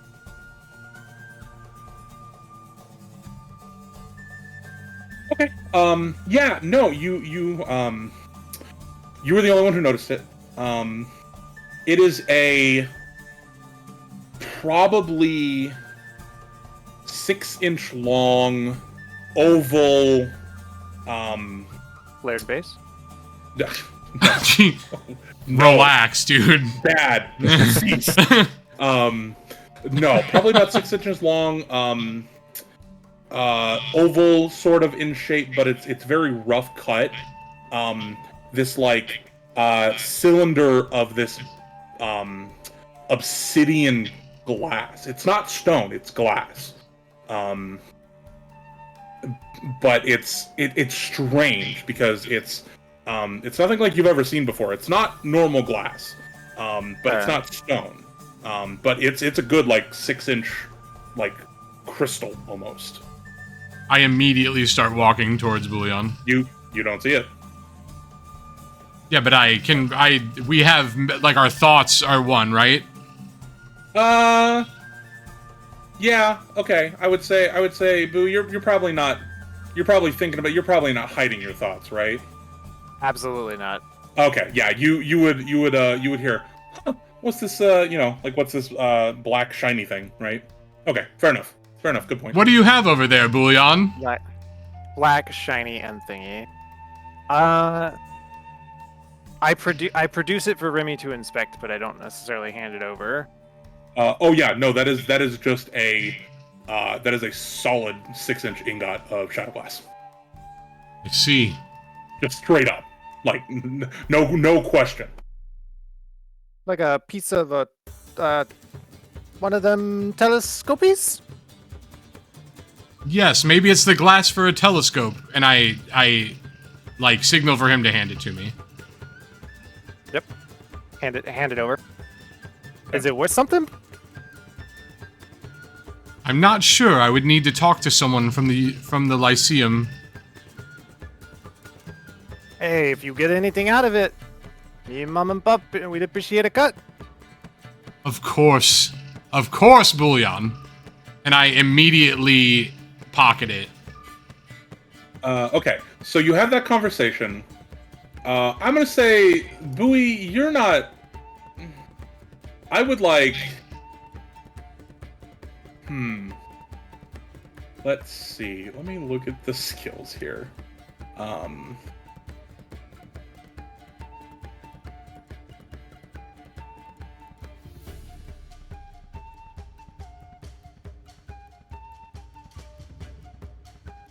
All right, I'm gonna make a couple rolls from your sheets here.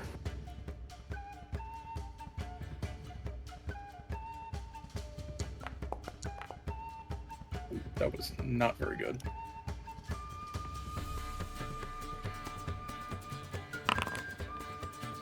Okay.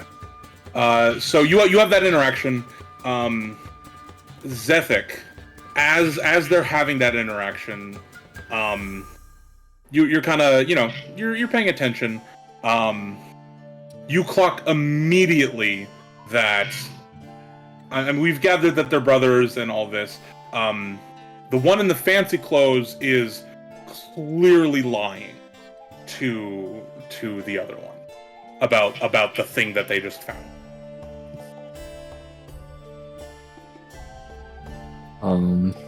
Do with that information what you will. I kind of just ignore the object in entirety and like lean down to Pondy and like whisper in her ear, like, if you can convince the fancier one to accompany us, I will follow you to visit Boggy. Like, noticing that the two twins have like kind of made it closer to the door. They're a little like on their way out, seemingly. Pondy obviously likes that because Pondy wants Zethic to come with her. Immediately walks up to Remy again, offering yet another mushroom, but this time it is a glowing blue mushroom that she just plucked off of her head. I am icked out immediately by the little baby sidling up to me yet again. Seems to pop out of freaking nowhere constantly.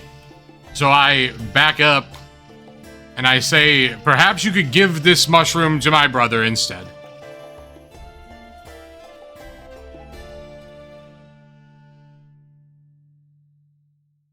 This mushroom's very special. You can have many more of these if you come with us.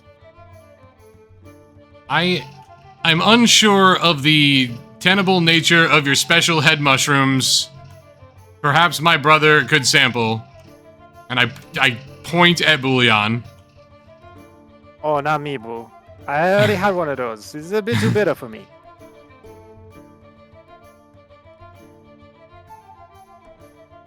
Pondy places the glowing blue mushroom somewhere under her mossy cloak and then turns back to Zethic and just, with a weird smile, just says, like, suggesting, I don't know.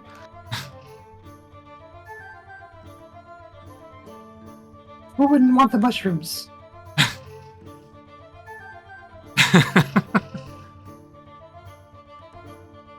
I decide to share my thoughts with Bouillon, trying to like understand how he feels about Pondy in this moment.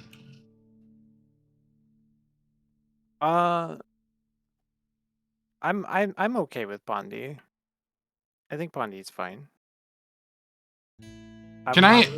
With share thoughts, can I essentially like ask him a question with thoughts? No, as long as you guys are close, like it's essentially like it's almost telepathic communication. Essentially, like do we trust this little musty child handing mushrooms out to people? I mean, I ate one. I ain't dead.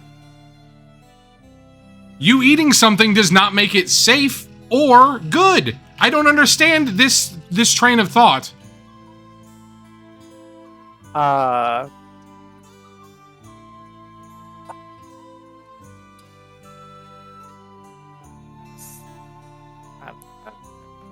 a great response to that. I kind of want to talk out of character a little bit for like Bowie's thoughts. Just because my throat's hurting a little bit. But it's I guess I kind of just like double down in some way on like it's, you know, it's because I ate it and it didn't kill me, it is by definition safe. But I don't have like the fancy words to actually communicate that properly. I feel like committing to safety due to eating a body part plucked from something is dubious to Remy. Yeah. But I trust your instinct as far as a hunter of the swamp as to whether or not we are safe to go with Pondi, since he's toting an armor-clad, neck-biting vampire rat. Now. Yeah. And I think it's okay if you know, because we're effectively reading each other's minds right now. I think it's okay if like I understand his reservations, but he also understands that like I don't really care about the outcome of the conversation. I just want to spend more time with him. Okay. And I feel that I am unjustly favoring anything that involves us going together. all right. Pondi, Yeah. thinking about watching these two brothers just seemingly stare at each other back and forth. Looks at Yeah, it's Remy's incredibly awkward. Like to looks everyone at else, Remy's where I fucking condition and offers to heal Remy to help convince him to come with them. Okay, you gonna cast Cure? Or Yeah, heal? that's heal. Yep. Cool. Well, assuming that's what he would like to be healed. You could also, I mean, you're out of combat, but there's also the 3-action version where you could heal everyone in a Was that in a burst, so you can get yourself too. Oh yeah. Okay. Yep. That is what I would do then. Okay. That's Yep. So at the very bottom, you've got that. very bottom. Select heal. Place 30-foot emanation, right? So it'd be like, whoop. Yep. And then roll damage/healing. All right, and then you each would select heal on the right there. There you go. That is so loud. Oh, sorry. I don't No, it's not your fault. It's not your fault. I need to set the sound settings. After this was essentially a decision I was going to make before being healed. I reach out my hand to Pondi and say, "I accept your terms," expecting Pondi to hand back the blue, weird head mushroom. I willingly pass over the glowing blue head mushroom. Okay. Are you doing anything with it, or are you just taking it? I am just gonna put it in my bag. Okay. So, as you guys are having this, I'm going to get rid of the radius. Having this conversation, the door to the tavern opens. And in steps this man. I'm going to put the image into the chat. I'm also going to do the It's hot obligatory Abraham boss Lincoln. flash.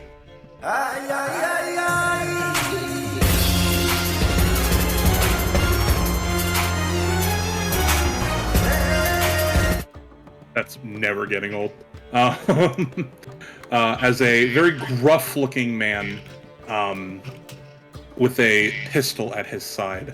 That's a pretty good description.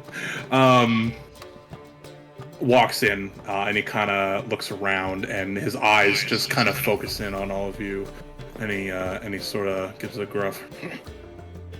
He clearly has chewing tobacco in his lip. I think I've got some questions for y'all. If you wouldn't mind giving me a moment of your time.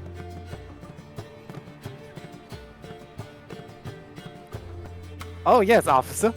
We ain't done nothing wrong. Please, have a seat. And he kind of shuffles over to this table as he gestures for you to all sit around the table with him. Bonnie waits for Zat, not wanting to let the white furry knight to leave her eyes. You're just gonna follow him everywhere. I love that. Okay. He kind of looks around at the four of you. This eclectic group of peoples, and he just kind of sighs, and he goes, "Well, I got 2 dead townsfolk, and another one screaming his head off, saying he got bit by a giant capybara, and and that's it's kind of a problem. I'd be hoping that since you've killed 2 of my citizens, you'd be kind enough to tell me your names to start. I guess we can start with one of you two. You and he looks at both Bowie and Remy. I'm Bowie, and this is my brother is Bo. Full names, please. I'm Remy, and this is Bouillon Boudreaux. I believe that you'll find that we acted in nothing but self-defense in this action. Yeah. I'm committed to conducting my investigation. You see, he pulls out a like a ledger and a pencil, and he starts writing things down. And he goes, "Can I get a spelling on that, Boudreaux?" It's Remy? Boudreaux.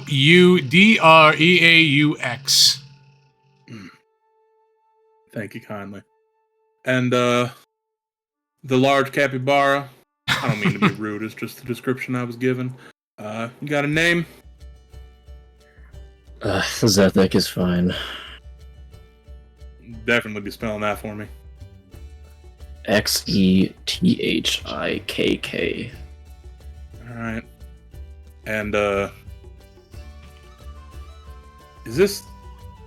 Are you dragging a plant with you? A servant of sorts. I don't like the sound of that. He's kind of just looking at you quizzically, Pondy. Like he doesn't know if he should be speaking to you or if you can speak, or he's just kind of looking at you quizzically. Oh no, it can speak! 100% it can speak, that little musty child. Pondy looks at the sheriff and very loud says, We did nothing wrong. um, We should get going though. This was not our fault. We should go on the mushroom here. You can talk to Augie. You got a name? Let's call Pondwalker, but you can call me Pondy.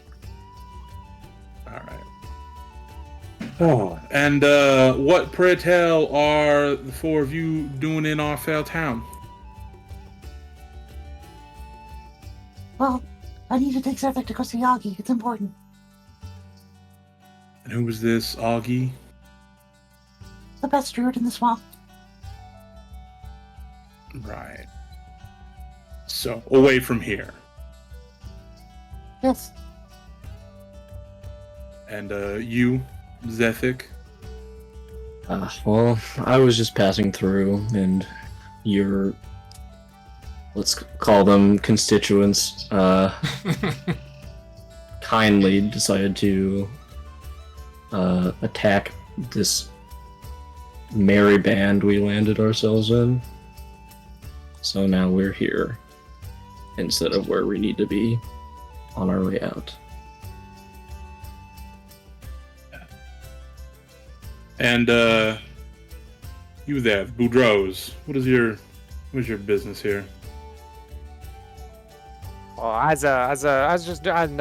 ain't seen nothing. I was minding my own business. I here to sell some skins. I here to do some fishing. And Remy was what were you doing here, Remy?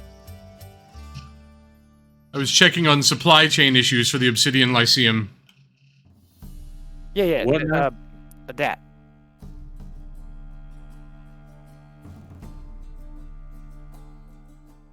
Sorry, he asked you the what now? The Obsidian Lyceum? The Academy? In Noctarian? That doesn't answer my question, but somewhere not here. That is true. Thankfully, it is not here. Well, meaningfulness or not, I got 2 dead citizens in the blood all over your hands. The way I see it is you got 2 options. The first option, which is the easiest on me, is I gather around the posse and I lock you up till we can figure out what to do with you. Or, alternatively, you can redeem yourselves by entering my employ and taking care of a few things for me in this town. I feel like there's nothing to redeem. All I did was say a few words to a townsperson.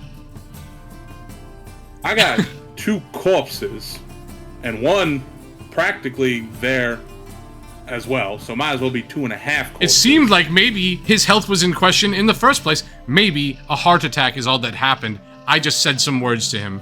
It seems like you would rather take the path of the jail, is what I'm hearing currently. I see no reason to be indebted to you in this situation. Oh, it's not indebted to me, but is you indebted to the law?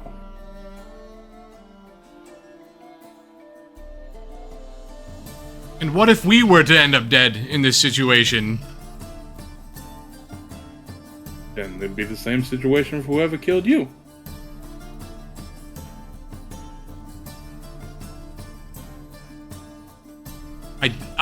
Remy realizes that the circular nature of this conversation is not going to, he's not going to be able to discuss his way out of this with Sheriff Blackjaw. Now, I recognize that it seems that you'd be acting in defense. However, it doesn't change the fact that I got corpses on your hands. However, for those capable of such things as yourselves, you seem to have pretty good heads about you.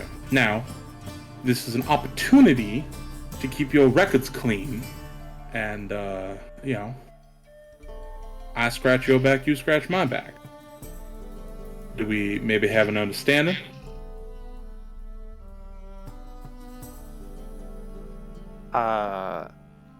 Bowie, not allowed, but sharing thoughts with Remy, basically tries to convince Remy that even though this is annoying, cooperating is going to get us out of the sheriff's clearly trying to get some free labor out of us, but this is going to get us out of the situation faster. The adventurers yearn for the mines. I make clear to Bullion that I understand what's happening, but that I view it as beneath me, essentially. But that I will go along with it due to the nature of being jailed over defending myself is ridiculous to me. I promise him one Boudreaux and Thibodeau joke for every day it takes us to get this done. This is only worse. Pondy just simply puts a mushroom on top of the table.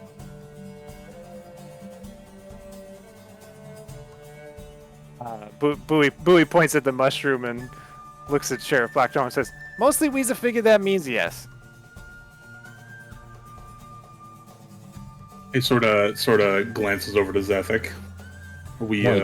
Scowling, like weighing the terrible options. Like clearly, this is also very beneath me. Clearly. I go.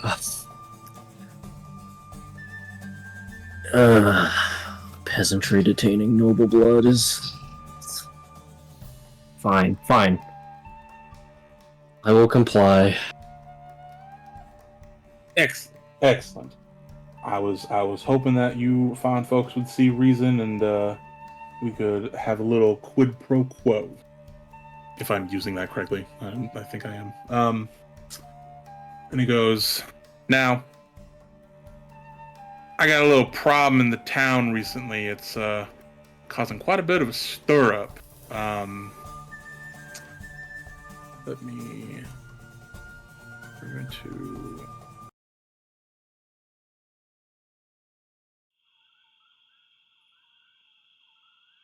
and he sort of kind of sinks down a little bit closer, a little quieter.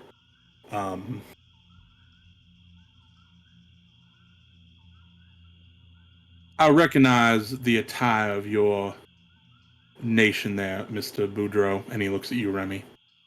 And he goes, so I'm thinking you might just be glad that you decided to go this route anyways. And he takes out of one of the pockets on his trench coat, and he tosses a smaller, but like a 2 to 3 inch shard of shadow glass on the table in front of you.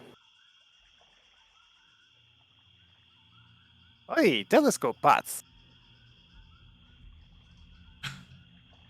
No, Bowie.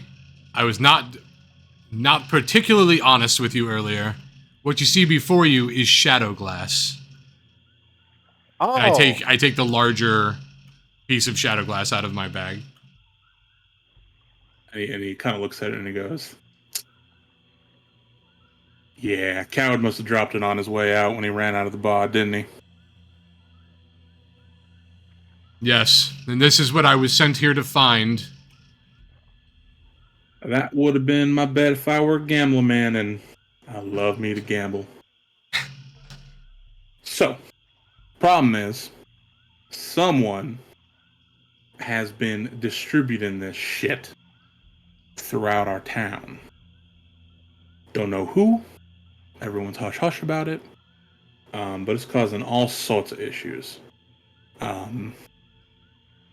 I would like you to start poking around and seeing if you could find the source and take care of this little problem.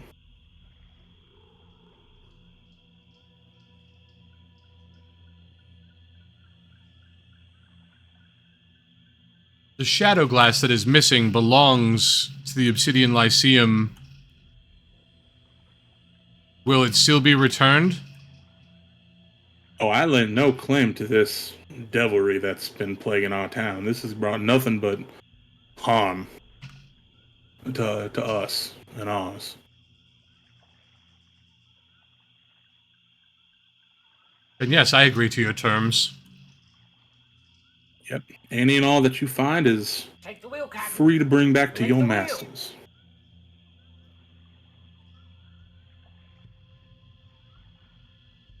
So, and he gives you directions to where the oh, what's it called? Let me pull up my wiki.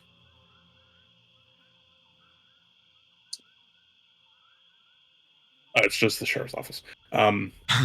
He gives you the directions to the sheriff's office, which is, Take the wheel, Captain. a couple blocks Take the away. wheel.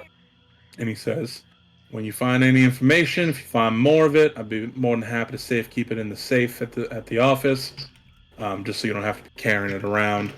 But strange things, even stranger than normal, been happening since these things started crawl around in these here pots. Such is the nature of those who seek shadow glass. Indeed. Well, if we're in agreement, I will leave you to conduct your investigation. If you need me, you have directions. Hey, Remy! And Remy just kind of looks over and goes, "Yeah?" And he goes, "They need to sleep here. Tell you the room is being paid by the greater town of Brackenveil." And Remy just kind of looks annoyed. And he goes, I can give him 2 beds, which really means 2 rooms. And he goes, "That'll do. Thank you, Remy." And he just grumbles a bit. And so Sheriff Blackjaw will stand up, stretch his legs. He spits out some of his chew to the side and goes, "Well, I'll leave you to your evening, gentlemen. It's been a pleasure." And he will saunter out of the inn. Doesn't seem like the saunter sort. What's a better word for it then? No, I like the use of saunter though. Okay. I like to think Yeah, that's how he decided to leave because he was successful. Well, since we have 2 rooms, I see that you 3 will be sharing one, and I will retire to the other.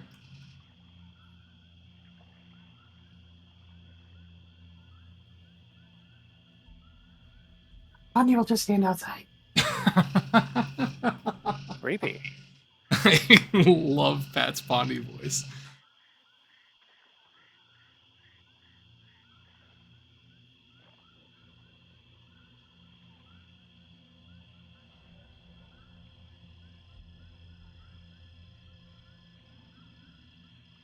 You know how far away we are from like the borough, like my mother's dwelling? Are we Oh, near? you're at least a week away. Yeah, no, you're far. Suppose if I must, I will take a room here.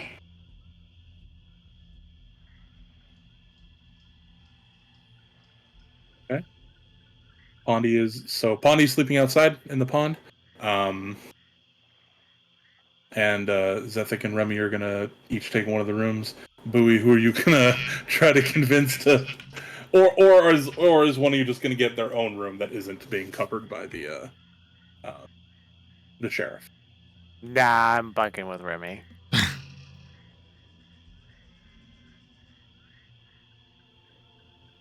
Just now protest. I feel like I knew before. I knew when I said it that that's how it would be.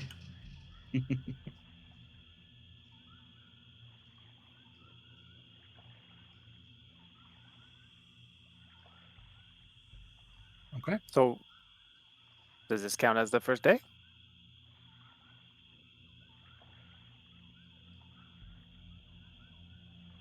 Remy? I guess. So Boudreaux and Thibodeau's was selling potatoes. I groaned loudly.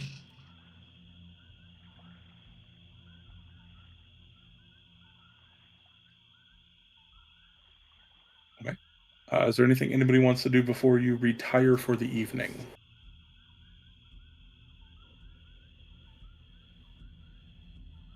I don't think so. No, I'm good. Okay. All right. You all the Boudreaux brothers shack up in one of the rooms. Zethik gets a room to himself, and Pondy is going to find a nice puddle of muck to sleep in for the evening. And you do find one. You do find a very nice puddle of muck. Feels almost like home. And yeah, and and you all sleep peacefully for the evening. Now I'm trying to think. There should be a button somewhere to have you rest. On your character sheets, underneath max HP, you should see a little bed next to a coffee mug that says rest for the night. I think if you just click that, it should perform resting functions. Wait, hold on. Where is this again? There's a confirmation under your max HP on your character sheet. There's a bed and a little coffee cup. He's saying click on the bed, and a little confirmation window pops up for me. I did it. I rested for the night. Okay.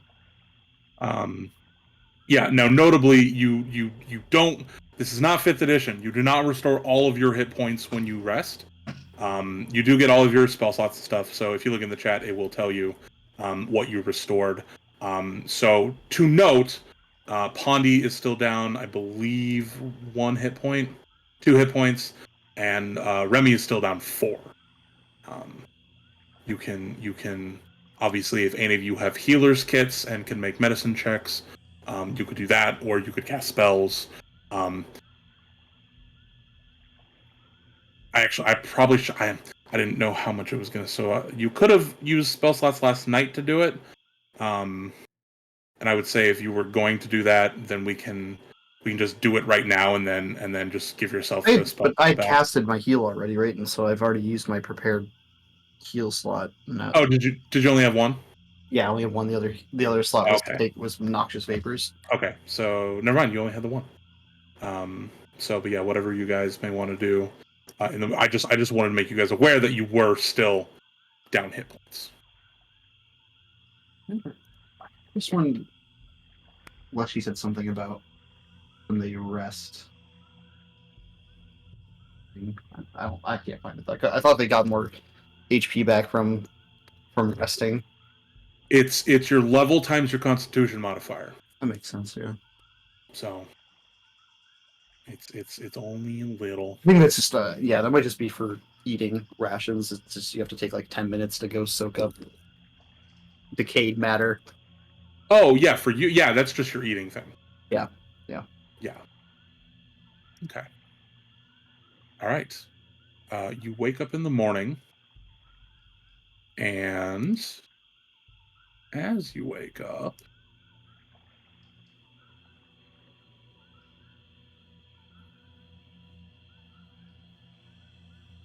where did we decide on this map? Where is...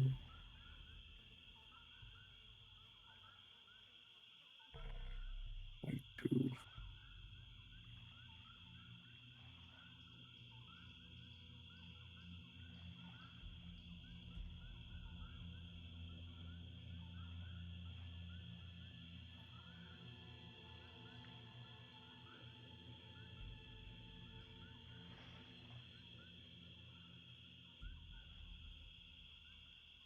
Okay.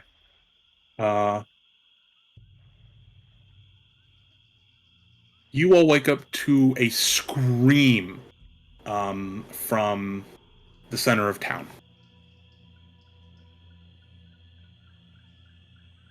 So I'm going to ask, Andy, you were already outside, and the three of you who this doesn't.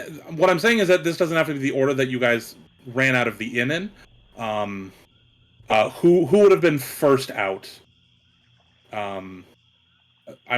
This is assuming you're responding to the scream.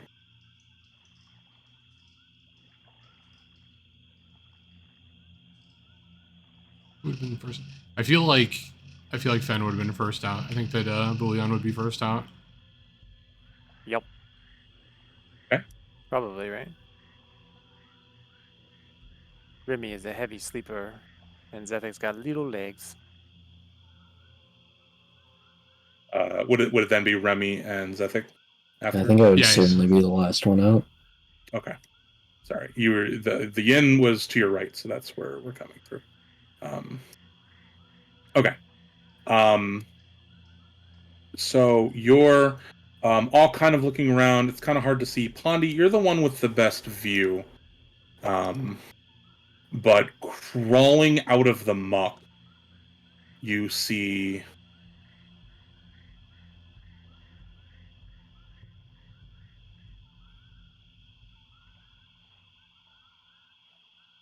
Well, that's not good. me.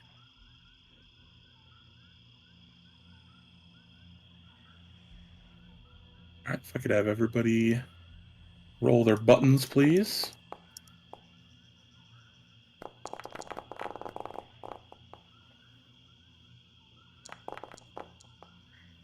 Andy is not very Where initiative. is Pat? Can we just not Me see him? neither. You just can't see me. Yeah, you just can't see him. It's 2 combats in a row on the lowest initiative. Let's go. Oh, There's a zombie shambler underneath you. Bowie? Big 2. Let's go. How am I first? Didn't I roll a 3? Did I just not read my dice right? I mean, you rolled a 24. No, you rolled a yeah, 17. Your perception's good.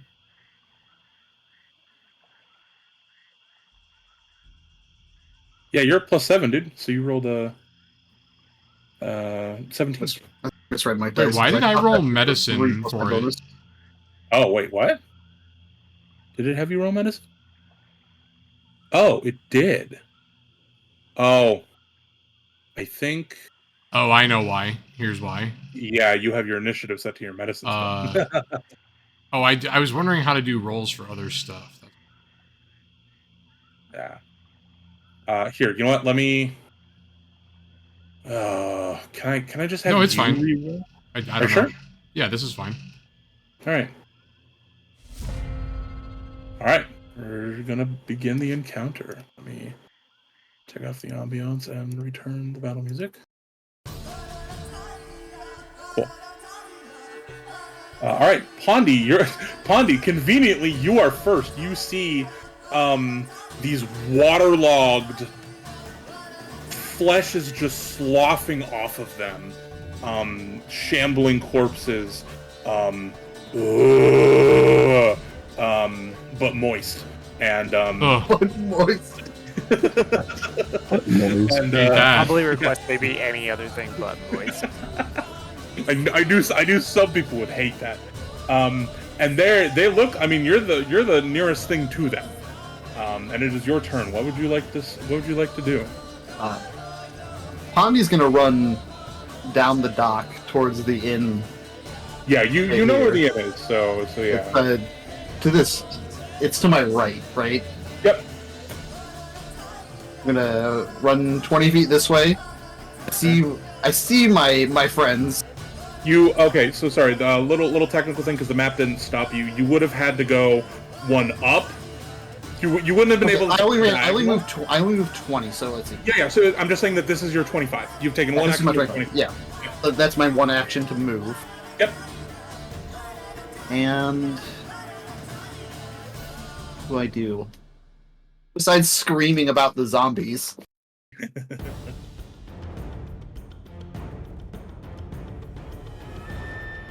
What do I have set for today?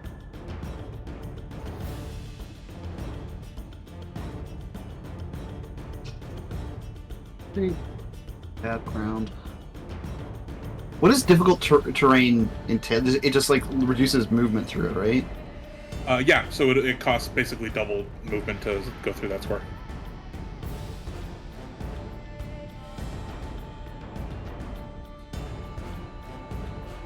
Gonna cast Scatter Screen. Okay. And place the 10-foot line. Oh god, how do I mouse wheel? It was like control mouse wheel. That's it. Yep.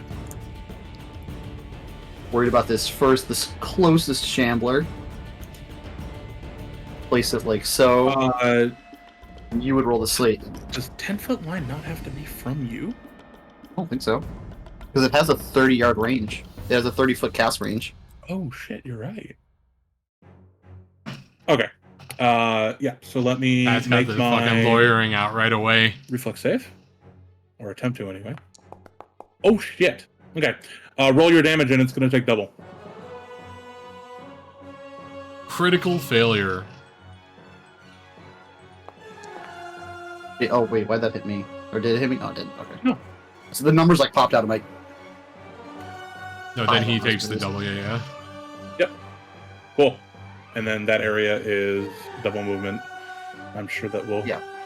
Correct. All right. All right. That was your 3 That's actions. my turn. Yeah. Yep. Bowie, it's your turn. Okay. I cannot actually see. I have screamed about the zombies, so. Yeah, from this vantage point, you can't see what's going on. You know that they're in the general direction to your left. To my left. Yeah, where Pondy came from. You see Pondy coming from that direction. But if the end's over here, then that's my right. Because I came. You seeing the zombies are on your left. Yeah, to the left direction where I just came running from. Yeah. Okay.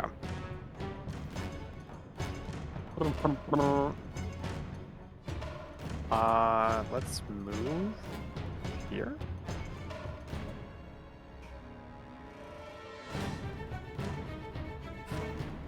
So 15. Okay. 35. So, what do I do?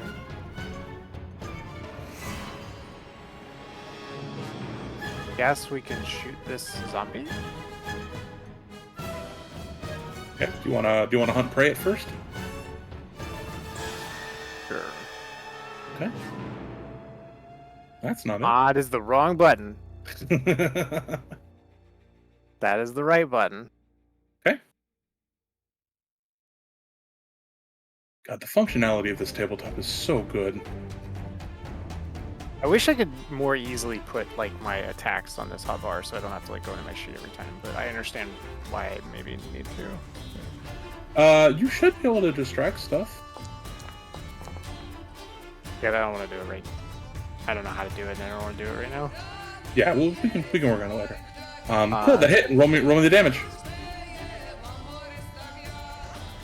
and then I will take the damage. 7. Alright. Zombie takes 7 damage. Alright, that was your 3 actions. Yep.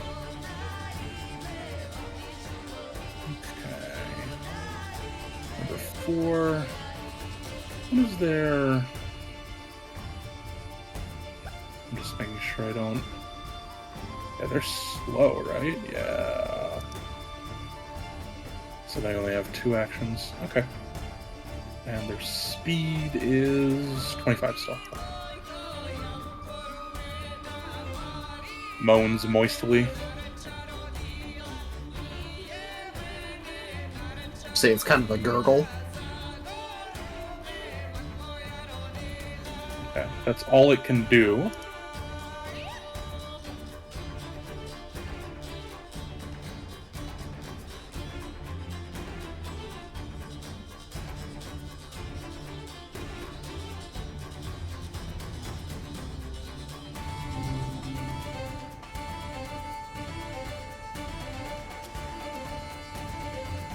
Alright. Remy, it's your turn. Okay. I noticed the shambler closest to us decide to say some mean stuff to it. Ugh. Waterlogged garbage. I biting words it once again. Oh. Let me make sure it's targeted. Hold on a sec. Can they be affected by this? They're undead. Can they not be attacked by sonic damage?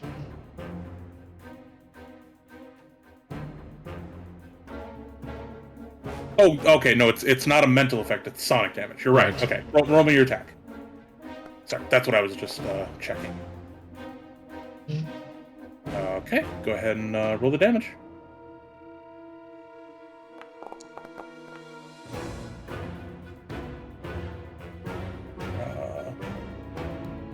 Yep. Cool. And then with my last one, I'm going to try to position myself between Pondy and Bouillon. Okay. Alright. Shambler number 1. 10, 15, 20. I mean, that's kind of it. I don't think they have a ranged attack, do they? Nope. Cool.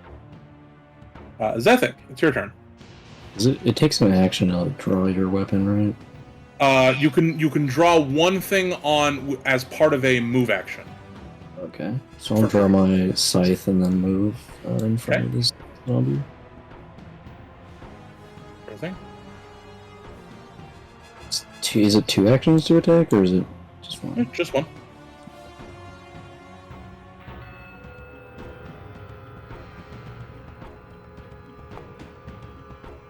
Okay, give me the damage. Whew, that's good damage. Wait, hold on. Why did it take... Oh, I know why it took 13. Alright, you have a third action. Anything you want to do with it? Can I attack it again? You can, just remember to, when you attack it, you have to select the, instead of the strike +6, it's the +1, MAP -5, that's the multiple attack penalty version. Okay. So since this is your second attack, it's at that -5.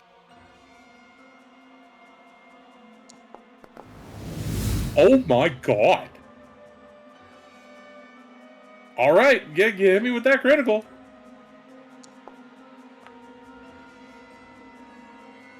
Alright.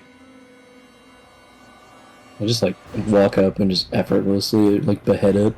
Yeah, you just run around. cut it in half. Let me see if they have.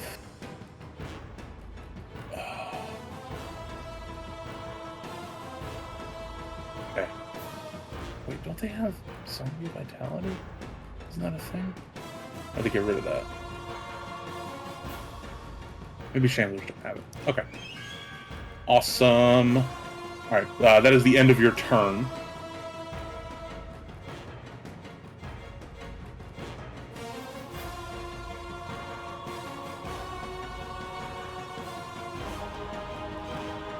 I'm just going to remove 3. And this one spends its actions moving there. And that's the end of its 2 actions. Pondy, it's your turn. I hate zombies.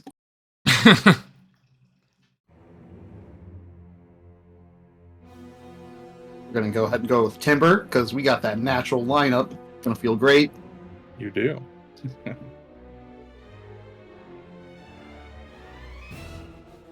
All right, and I need to make saving throws. Actually, I think I can just... Holy shit! That's All a good right, piece of wood. Yep. Alright, roll me that damage.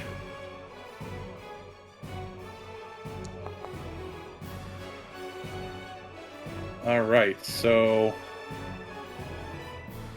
1 will take 6, which kills it. This is 2. 2 only takes normal. And 4 will take double. Alright. And I will use my final action. I'm gonna. We don't know if they have like a reactive strike, right? No, you don't know that. All right. Well, Right. I'm gonna attempt to use my final action to Okay. get closer to my rat friend who I just watched cut one in half. Yep, no worries. They do not swing on you.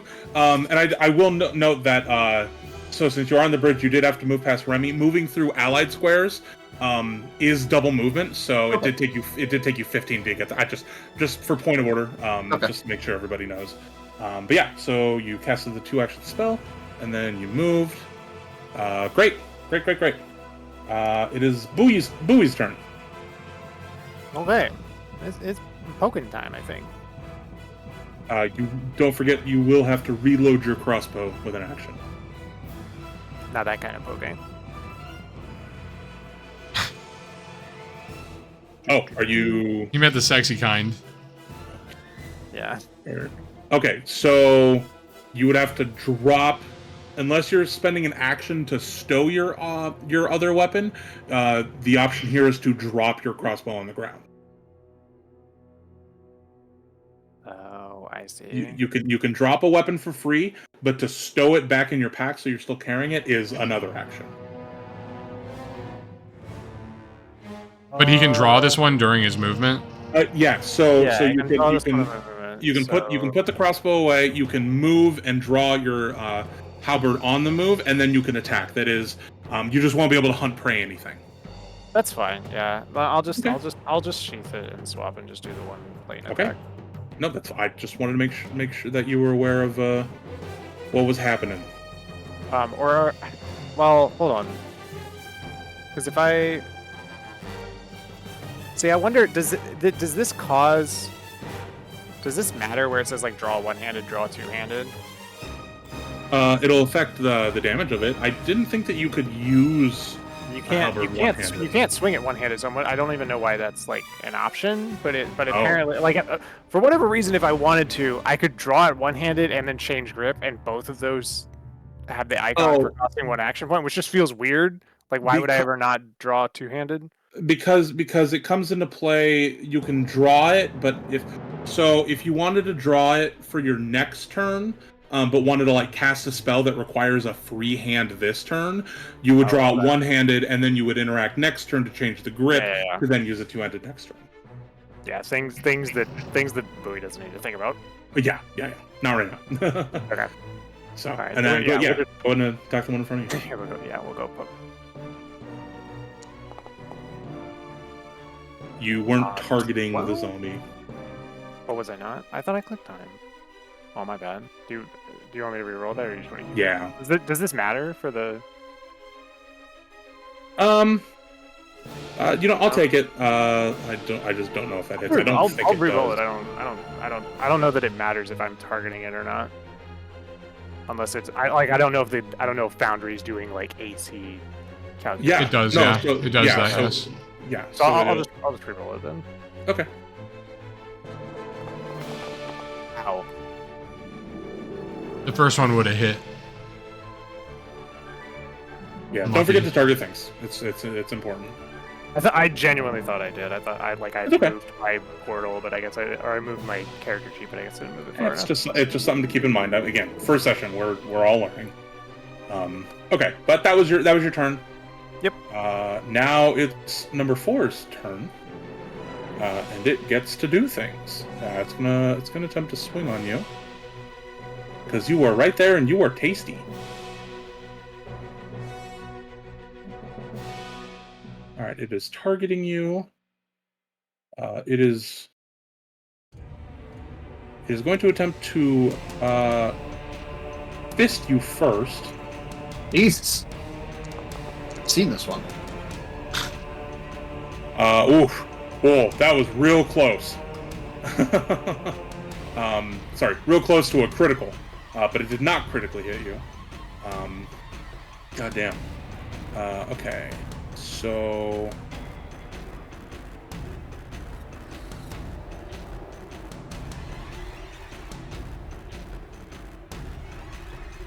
Okay, so let me roll the damage first.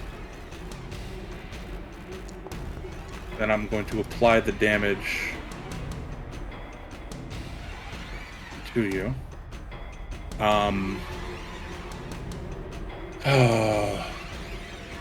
The grab. It attempts to grab you. Last action was successful attack. Monster attempts to grapple the creature using the body part. Okay, so I think I just roll this.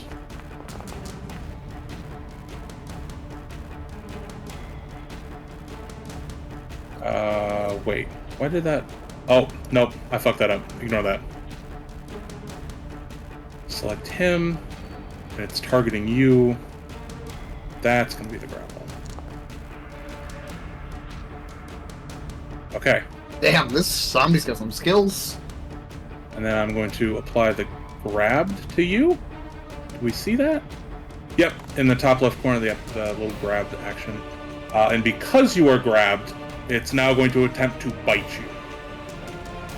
But it is at the multiple Is that attack not penalty. wait, is that not a third action though? I thought zombies only 2 actions. No, it's the grab is after it succeeds with a fist attack, it gets to attempt that check. Okay. Okay. I'm pretty sure. Oh no, it made me. Oh no, you know what? It made me use an action. Ooh, Pat fucking lawyered fucking Fenn's way out of getting the shit bit Well, out of him. So I think this is probably from like the remastered stuff, and I'm not super up to date on all of those. So that, you know what? That's fine. It's got you grappled. It was just a success. Again, 1 point off from being a critical success. You lucky Cajun, you. So you're grabbed. The condition. Yeah, which means you're off guard and mobilized. I'm sure it's applying all of that to you already. See a bunch of icons next to his tile, so Yeah, You should only have they're- one. they're readable. I can see them. Yeah. Okay. Well, one of them is the one on the bottom. That eyeball is my hunt. Oh, okay. Yeah. Okay, so that was number 4. Number 2 is right behind it. Number 2 can't do anything, and it's too stupid.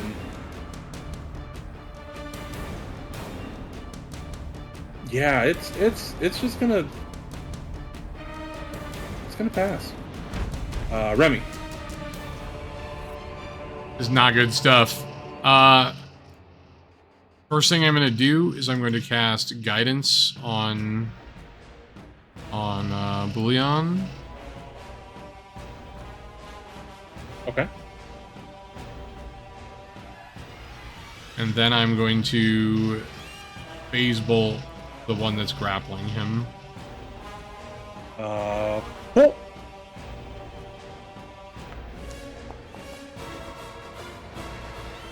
I have struck Zombie Shambler for...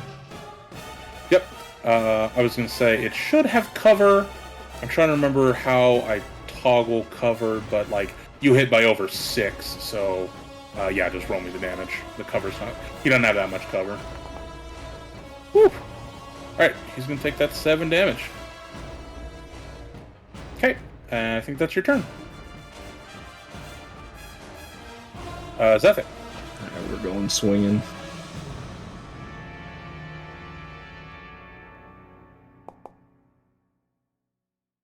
Okay, give me damage. Holy shit. God damn. Alright. And we'll go again. Sure, and remember the multiple attack penalty, so the second one. Oh, you rolled the... Oh, no, you rolled the right one. Oh, shit. You rolled a 19 with the -5. God damn. Alright, give me damage. Yeah, it's fucking... It's so dead. Yeah. Yeah, I don't think I can really do anything else. Because I can't move in front of Booyan, huh? You could try to run around. There is more dock there, but you don't have to if you're gonna be in there. No, sorry. I mean move down and to the left. There's more dock there. Oh, okay. But yeah, you don't have to.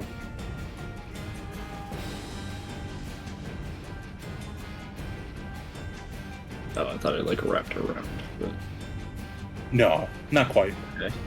All right. Pondi.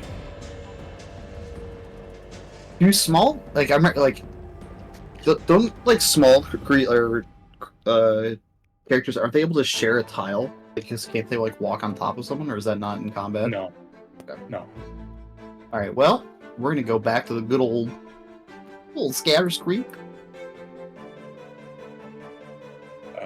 Yeah, you can get both of them. Let me roll their saving throws. Jesus Christ. Okay. Yeah, roll me the damage. Alright, so... which one failed? It's 8 on 2 and 4 on 4. Yeah, 2 gets 8. And this one just... damage. Okay. Cool. Anything else with your third action? I think I will just walk and be behind the elves here. Okay. Bowie. You are grabbed. Okay. I see that, so I can't move, but I should still be able to attack if I'm reading these right. You have to make a DC 5 flat check in order to do anything. Okay. Except for attempting to break from the grab.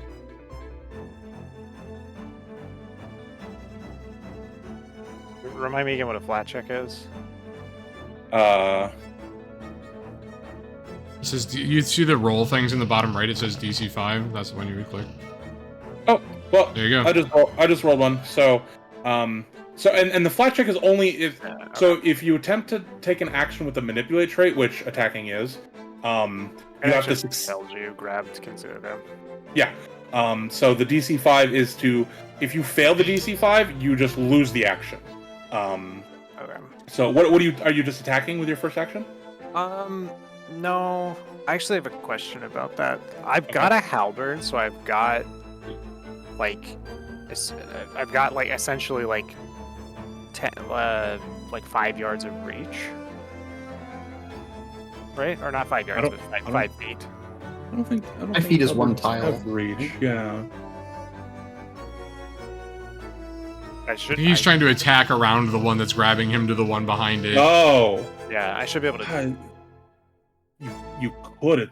It's gonna have cover though. Well, my question was because I have that range. Am I able, because I have that range and the halberd has an option for piercing damage, am I able to pierce through both of them, or do I just have to hit the one in front of me? Let's don't see. remember. I don't remember the rules on this because I know you can do stuff like this in D&D. No, you can attack the thing right next to you. You can attack either of them, basically. He's They're asking each if the alive. swing would hit both. I think is what. Right. he's- Oh, no. I have a- No. Okay. No, absolutely not. Okay, so I have to pick one. Yes. Yeah, that's fine. We can just swing on the one that's directly in front of me then. Okay. So So the flat check is made, so you get to make the attack. I was just gonna re-roll it because I didn't actually roll that one, but it's fine. That's fine. Make sure you target it Uh, first. I haven't targeted. And then roll me that halberd attack.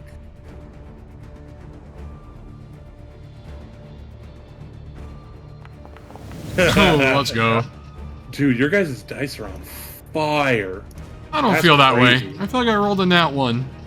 You rolled one natural one. Collectively, you've rolled like 7 natural 20s. I don't even think that's an exaggeration. I think you've collectively rolled It's 7. it's the price we pay for being at the bottom of the turn roll. Can I just That's click true. critical on the right Yeah. here in the Yep. chat then? Yep. Yeah, that's going to double the damage already, and that way, when I take the damage, I just hit damage and not double. There we go. Yeah, plus that thing's So- dead as fuck. So it explodes. Okay. Yeah, it explodes. Pretty much. Absolutely. Moist, pancake. gurgling noises. Yeah. Oh. You still have 2 actions. That was just your one attack.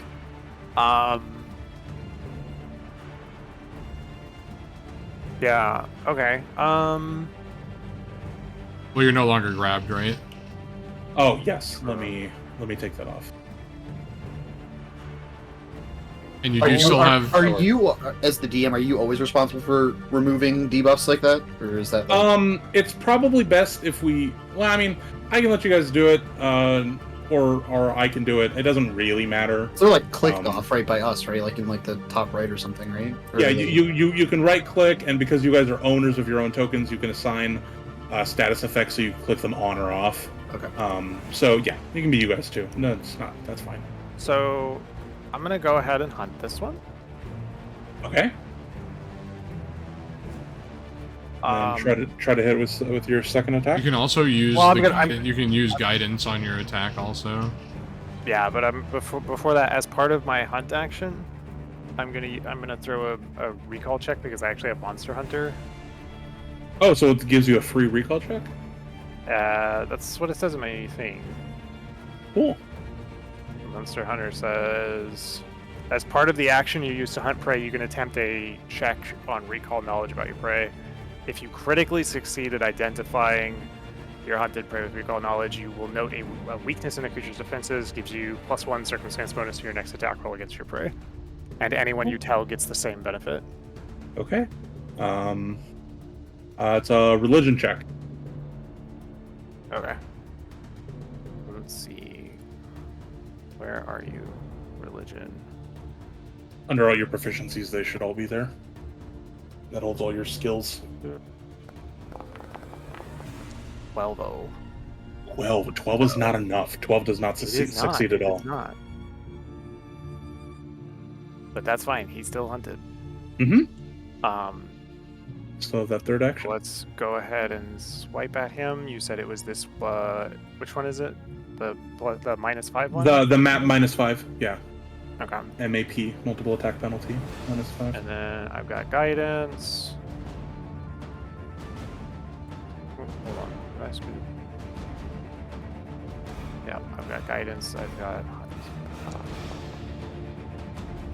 Ow. were you targeting yourself there? Because I think No, I- targets Okay. is Trembler. He's good. Okay, No, good. no. Yeah, that's Yeah, fine. no, you did that right. It just looks really low because it's -5. Yeah, we just missed anyway. Yeah. Okay, cool. Great turn. Its turn. One action to move 10 feet. And then let's do a thing. And by thing, I mean punch. And it missed. I only got a 12. Remy, it's your turn. I am going to say mean shit to this for my last use of biting words. I say to it, "You smell worse than Pondy." That's so interesting that this is like a sonic attack and not like a mental thing. That's really kind of funny. Oh, are you shitting me? Dude! Damn, your dice is seriously on fire. That's crazy. Yeah, roll me the damage and it'll take double. Oh, the worst, no. like the worst roll. I feel so... Yeah, it's almost minimum. I feel so bad. Oh, that's... And then with my last action, I will I'll give everyone time to think about stuff while I walk this way. Okay. Hey, can you walk like 1 square farther? I'll walk here so that I'm out of your way. Zephyr, it is your turn.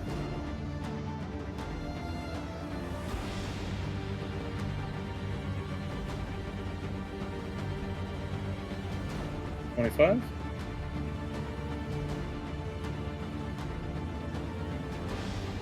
Is the water like deep, or can I like swim around? You can jump into it.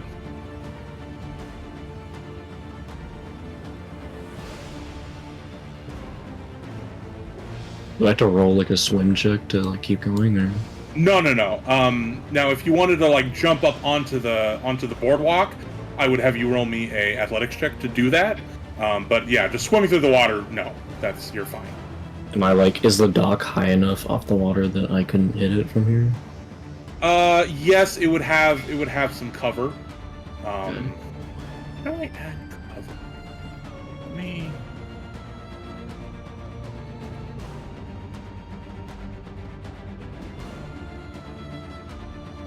It's not off guard.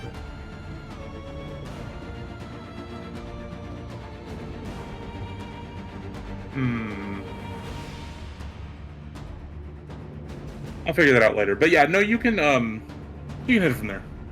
If I move like here, does it give us like flanking for like bonuses to attack? No, you would have to be here for flanking. Okay. It has to be direct opposites. Yeah, is pinging right clicking? How do you ping? Just hold down left click. Oh, okay. Oh, is it? Oh, cool. Thank you. That's something I didn't know. Okay. So, what's like the negative to the cover? Or is it like on your end? Or? 2? It's -2, right? It's default. It's default +2 to their armor class. Just make the roll. We'll see if it matters. Okay. Because you're probably just gonna roll a natural 20. Manifesting it. Oh no, sorry. Damn. No, that'll miss. So that was 3 actions, right? Yes. Okay. Pondi, it's your turn. Oh. What we got here? I don't want to hit Orpen with a tree, so You could place it where the last one was. You don't have to hit. it's a melee. The tree I have to cast from myself. I can't. The tree doesn't. Oh, sorry. I could repeat. Scatter screen. Yes. You're right. Yeah, the timber would absolutely hit Bowie in the fucking face. So I'm just gonna do another scatter screen. Okay. Oof. Wow. Give me the damage. Holy shit. That's crazy. Takes 15 damage or 10 damage from that scatter scree. That's crazy. That's a lot. I think I'm up to like 4 or 5 natural ones, and you guys, unironically, like 7 or 8. Fair, you opened up this session with a crit on. That's true. I did. Yeah, you sucker punched my ass. I talked shit to that guy though. I did. It was pretty good. Those screes, Right. by the way, they're difficult terrain to walk through. You don't take any damage if you walk through them, though. Like that, the boxes that you see on the ground. It's a minute. How long is a minute in combat turns? 10 rounds. 10 Yeah, rounds. 6 okay. seconds per turn. Yeah. I'm just gonna get rid of them. I'm assuming that they'll drop. So, okay. Let me. There we go.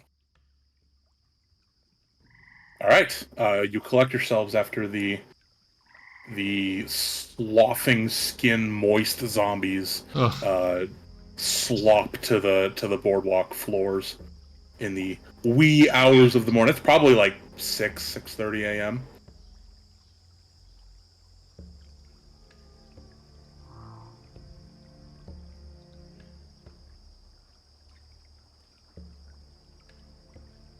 Pondy walks over to the side of the boardwalk to help Zethic out of the very gross water.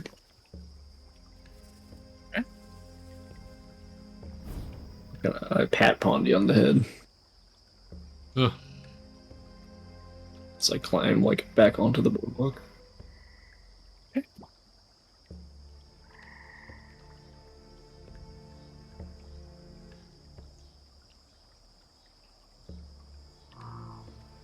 Pondy then walks back to the land to try and investigate where the scream that started that whole ordeal came from. The woman who screamed is long gone from Okay. this. Well, either way, Pondy walked out over the actual terrain. Yeah. What are the rest of you doing? Do you know the direction the scream came from? It was somewhere over here. Like they were over here.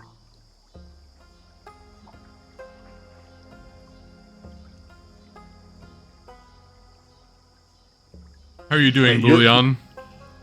Yeah, you're pretty sure the scream was in response to the zombies coming out of the muck, and the person who's screaming ran.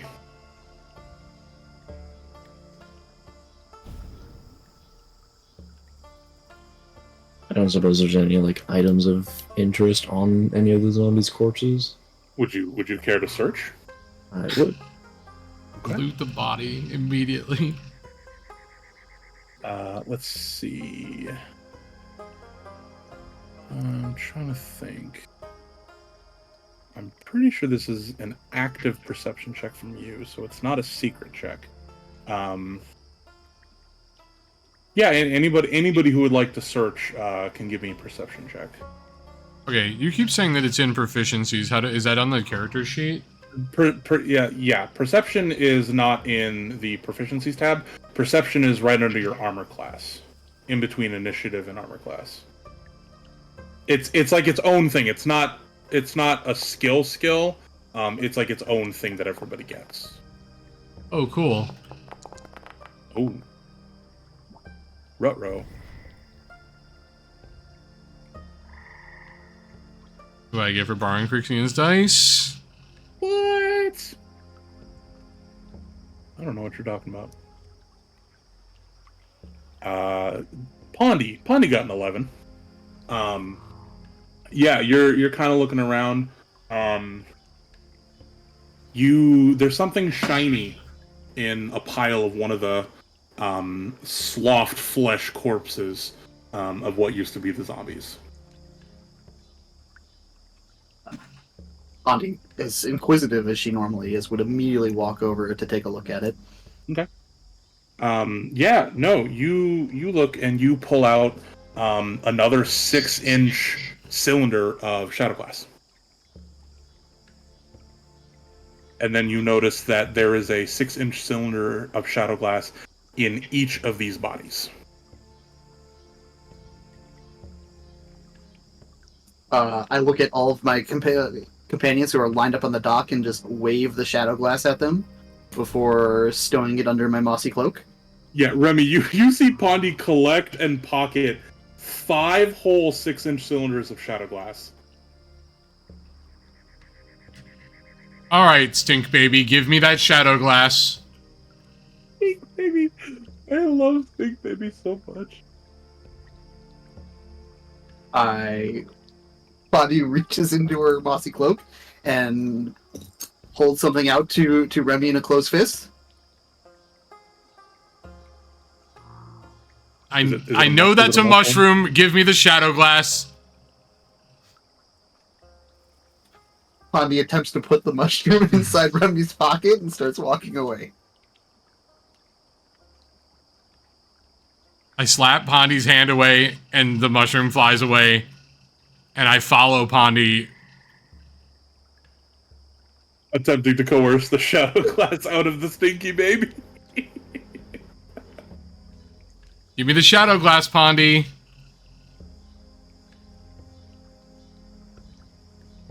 Pondy begins to run around this bush, running back to the dock stop. towards the rat. Stop. Ugh. Oh, we're Scooby-Doo style, like chasing Pondy around the swamp.